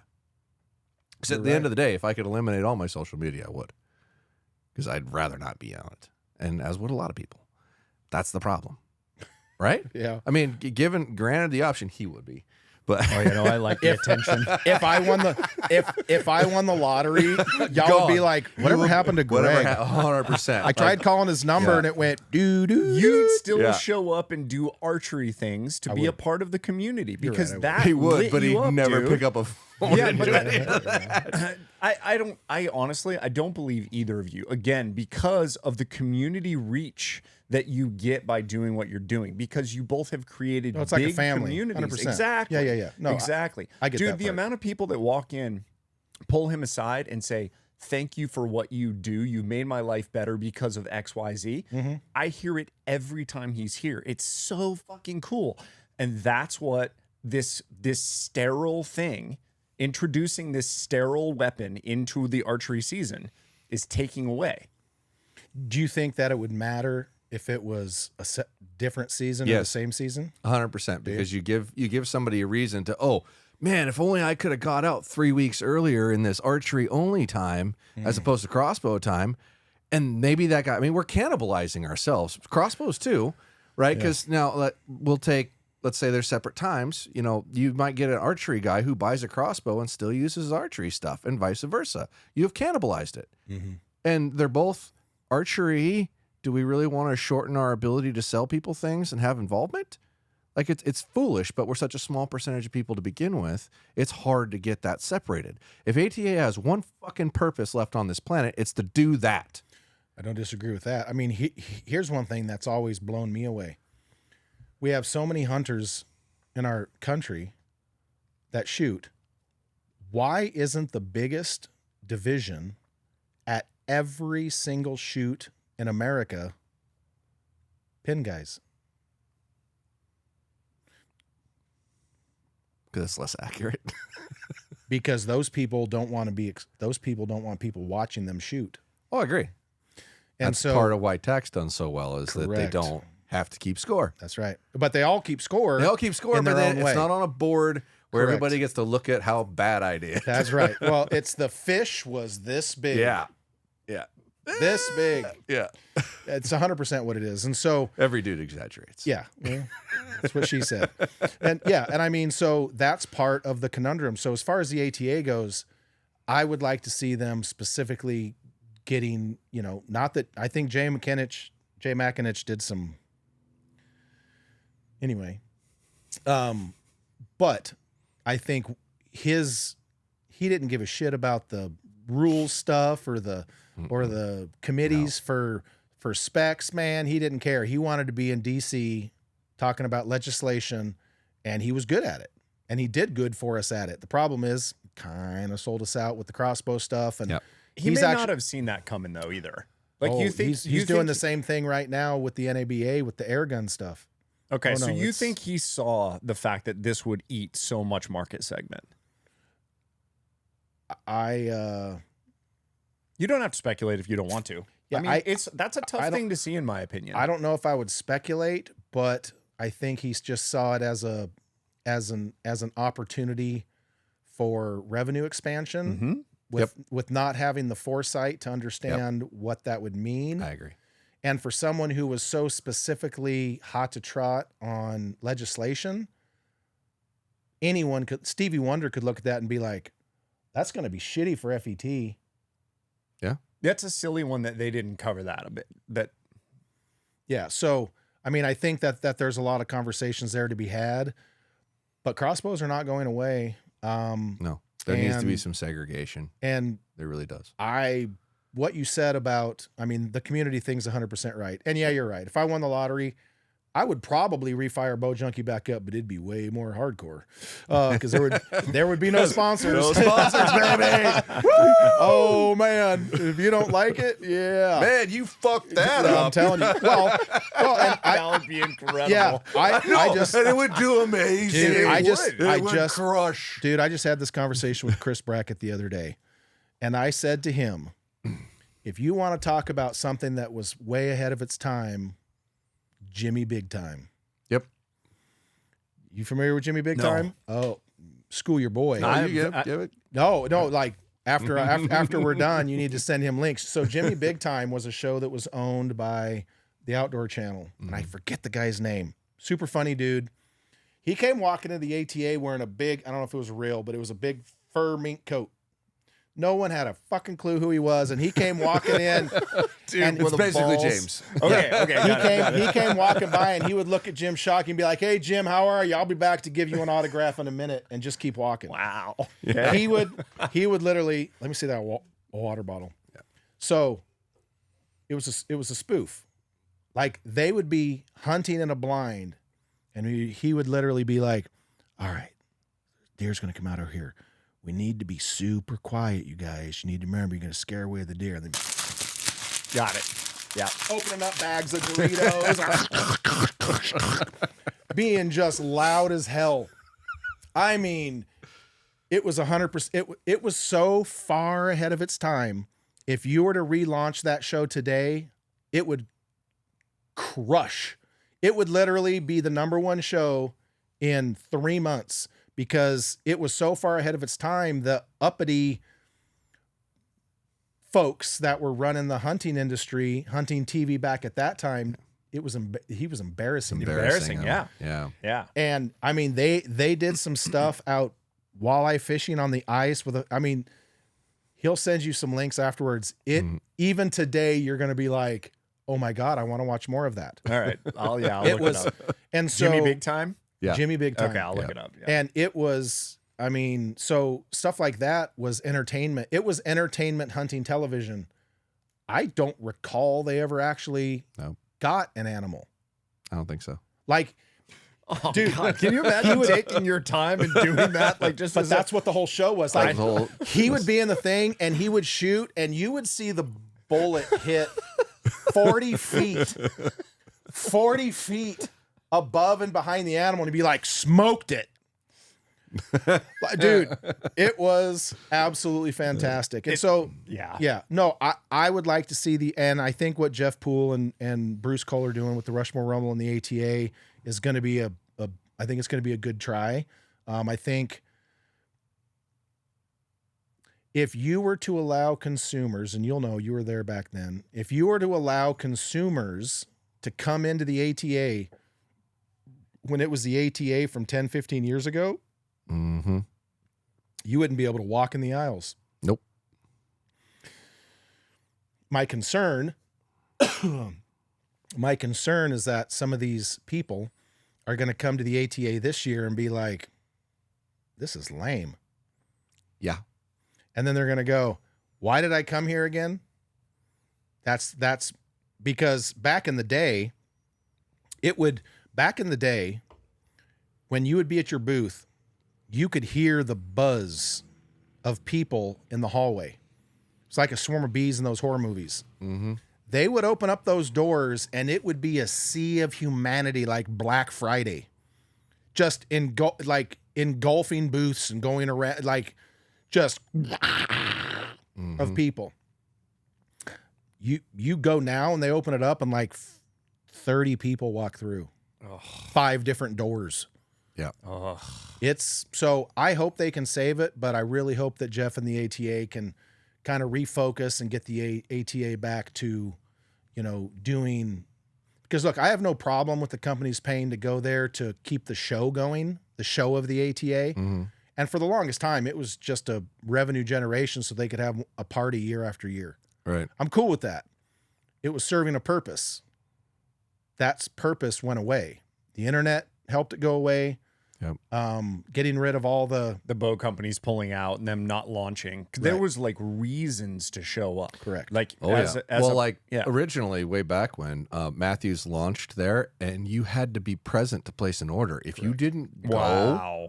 if you didn't go by the time they got back to the factory, and you called to try to place an order, you were 3 months out. Wow. Yeah. Period. You couldn't pre-order. You couldn't nothing. You have to. It would call you ahead of time and say, what days are you at the ATA? I have these openings for you on that day. You want to book your time, and you be standing there waiting your Unreal. turn. make an appointment. Well, You had to make so an appointment. That one thing, like that gets every single dealer in the world to show up. That's a Matthews dealer.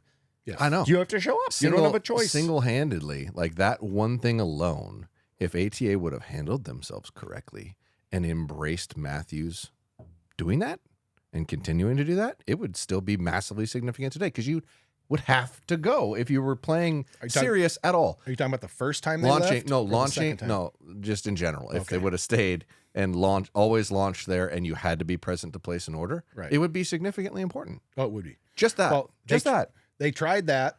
I forget the guy's name. After Jay, but before Jeff, the tall dude, Matt, the tall guy. He in way over his head. But anyway, he tried to convince bow companies to release flagship bows at the ATA again. This was 6-7 years ago. Mm-hmm. And some of them just told him to get bent. Sure. But several of them said, okay, not all of them, Mm-hmm. but we will hold back a couple flagship bows and we'll release them at the ATA. Mm-hmm. And not every company did it. I literally watched with my own eyes an 80-something-year-old dude from Tucson, Arizona, that wore cowboy boots, flew planes, and Yeah, I know who you're talking rode about. horses.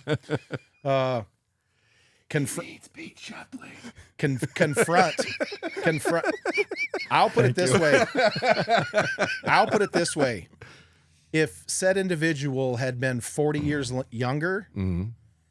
Matt would have not been standing on his 2 feet. He would have been on the ground. That he was screaming him down. Cost them almost $2 million in orders. Right. Well, that's the problem, because if you're placing orders for stuff ahead of time, right, and the brands are launching ahead of time, you've booked a whole bunch of product. Yeah. So you're kind of stuck. It was kind of You it's blew kind of your the, nut. You did. It's kind of the method that Easton did forever. Like, they'd come to your store early and book you a year's worth of product before you saw anything. Correct. So now you're like, well, that's a really cool arrow, but I've already got like a year's worth of Easton in my building. Yeah. Period. And- like I could try it. I could try a little. Here's part 2 of that. Yeah. Not only did Pete realize at the show, this was the last day, not only did he realize how far orders were down, and he was ripping his ass for that. I mean, screaming at him in the middle of the aisle. Sure. And so this is when they still had their big truck there. Right. Yeah, the giant semi, which was a cool. Yeah. That thing went to so many things. Guess what booth the ATA put right across the aisle looking at that particular bow company? San Lita. Oh, No, Jesus. shut up. I wouldn't shit you. You're my favorite turd. Oh Swear my. to God. Wow. San Lita. Oh Whoops. my God. That you want to talk about tone deaf. Hello? Not reading the room. They literally put a hello. They literally put a 20-foot San Lita booth facing that big semi truck for the entire ATA. Wow. For those of you listening, Josh will educate you later on how exactly funny that is and ironic that is. Because I mean, let's be honest, that the company, king of Chinese direct-to-consumer product. well, that for archery. company Yeah. makes and sells more bows than every American bow company put together. Yeah, they do. Not $2,000 flagship bows. Nope. But they make and sell, I would venture to say 10 times the number of bows that every American bow company manufacturers put together.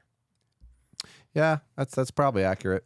That's so shit. It's wild. It's so shit because they're infringing on so many things. All of them. There's so much IP that they've stolen from every American company.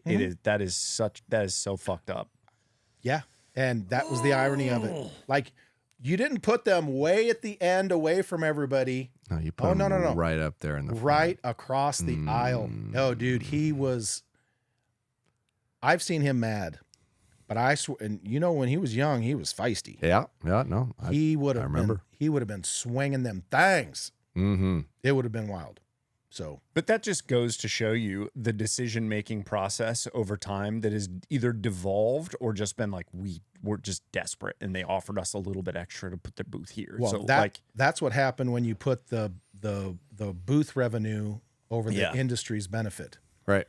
And like for me, I've always, like, way back, like 25, 30 years ago, they had a table out in the hallway with an IRS agent for FET to make sure that everybody was registered for FET that had a booth at the event. Right. You had to go over and deal with them before you got your seal of approval. That would do it. Yeah, that'd get you. That would do it. That would. For And sure. so, I mean, just stuff like that, but they just had it so good for so long and it got so big. And, you know, and I'm not trying what does the Archery Trade Association have to do? Why is there buggies? And why is there some of these other things that they're not there anymore, of course, but Yeah. why are a lot of those at the Archery Trade Association show? I don't know. Right. Exactly. That's my point. And so I think that they just, you know, it's like any of these small town America towns where they start getting this influx of people moving in and the city council's like, look at all this tax revenue. They're like, yeah, but our infrastructure is not built for all these people. Yeah, but look at all this tax revenue. And then the town goes to shit. Yeah.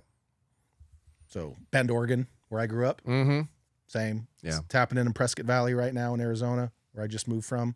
So, but no, man, I mean, it's, there's just a lot of things happening. And I guess my big thing is I wish more people in our space cared like you guys care. Like, I can just tell from the conversation that even though some of this stuff was fresh for you, you're just like, well, that seems like that should matter. And Absolutely. I think I wish more people in our space, even companies, cared more about it and were willing to speak up about it. Cause I mean, we have the power. It's just a matter of, you know, if you don't speak up, no one's going to hear your voice. It's very true. well, Greg, now I'm sad as shit. Thanks for the last hour and a half, buddy. No problem. Well, my miles per gallon sucks. So we need to go eat. Yeah, let's go absolutely. eat. No, that was a really good pod. The last hour just fucking rolled. That was really good. Well, I appreciate it. Greg, I tell appreciate people where they can find you. Oh, we're just basically, well, not to continue on it with it too far, but I've lost several Instagram accounts since 2021. But anyway, Greg likes to speak his mind, by the way, if you haven't figured that out. yeah, and that whole, for some reason, I went somewhere in between January 5th and January 7th several years ago. Anyway, so I didn't know that. That'll be the next time you come around for the pod. yeah, so I've lost multiple, but my current, and I don't think I'll lose one anymore because is Big Greg Poole on Instagram, just Greg Poole on Facebook. You know, I do have a YouTube. I don't really post much on there, of course, and then just Bow Junkie Media is pretty much everywhere. You know, depending on what I'm currently feeling and speaking about, if you go to follow me on Instagram, they might give you a warning. Literally, I didn't get a warning when I followed you. Yeah, yeah. It's a great follow, though. It's a very good follow. It's yeah, It's enjoyable. Yeah, I like it I very gotta much. make- I gotta It's make like, sure- yeah, get it. yeah. I'm on multiple lists. I'll put it that I way. have no doubt. I've been shadow banned that's what I was explaining to someone the other day. I can always tell when I'm shadow banned by my stories. So like, no matter what I do to my Instagram, I can't grow it. It's like 3,800. It used to be 15,000 plus back in the, I just can't grow it. I'm always shadow banned, but I can look at my stories. And when I'm not shadow banned, even though I only have like 3,700 followers, my stories will be like 2,000. When I'm shadow banned, it's like $120. And I'm like, oh, I guess I'm shadow banned again. Oh. So, but no, I mean, that's the whole thing. You know, I call it grandfathered in. I've been doing this for so long and been the same the whole time that some people will come onto my page and I'll get into something with them, and they'll be like, "Oh my God, you can't say that," and then I'll have like 20 people that have been following me forever be like, "You're new here," and so But look, I discriminate equally. I don't care about. No, it's just all about, and I always say, and I even put it in my bio, the me you get depends on you. The me you Perfect. get depends on you. All right. Follow Josh at Podium Archer everywhere you can find him. Follow me on Instagram at @BrandonMcDonald_archery. By the way, if you've made it this far, like and subscribe for Thank sure. you. If you're not subbed to this freaking YouTube channel and you've made it this far, come on. What's wrong with you? Click the button. You are gangster. I thought you were going to say you are gay. Yeah, I was I was like, leaning towards the other. No, if you You are made it through the whole gangster. thing, you are blood in, blood No, out, as dude, far as you know, I'm concerned. You know what? I guarantee you, there's You're going to be gonna have so a lot many to go people through that that, like they're gonna have delayed doing other things. If you're interested in the archery world at all, this was a really good behind the scenes. Oh, I learned a lot of stuff. we can do another one here in the future, and Sure. we would not even hit on any of the same topics. There's a whole bunch There's of a other lot. things. There's a whole bunch of other things happening in the space, good and bad. But look, this is the chosen hobby that some of us turned into jobs. Yeah. But whether you turned it into a job or not, this is the activity we all love, and we're all one big family. And whether you're a crossbow guy or a upright guy, or whether you shoot tournaments or you just shoot in your backyard, if we don't all stick together, we can squabble between each other like brothers, but when it comes down to external fights, we need to stick together because we are the minority. 100%. Agreed. I appreciate you guys. Yeah. Thanks Thank for you, coming, Greg. Appreciate it.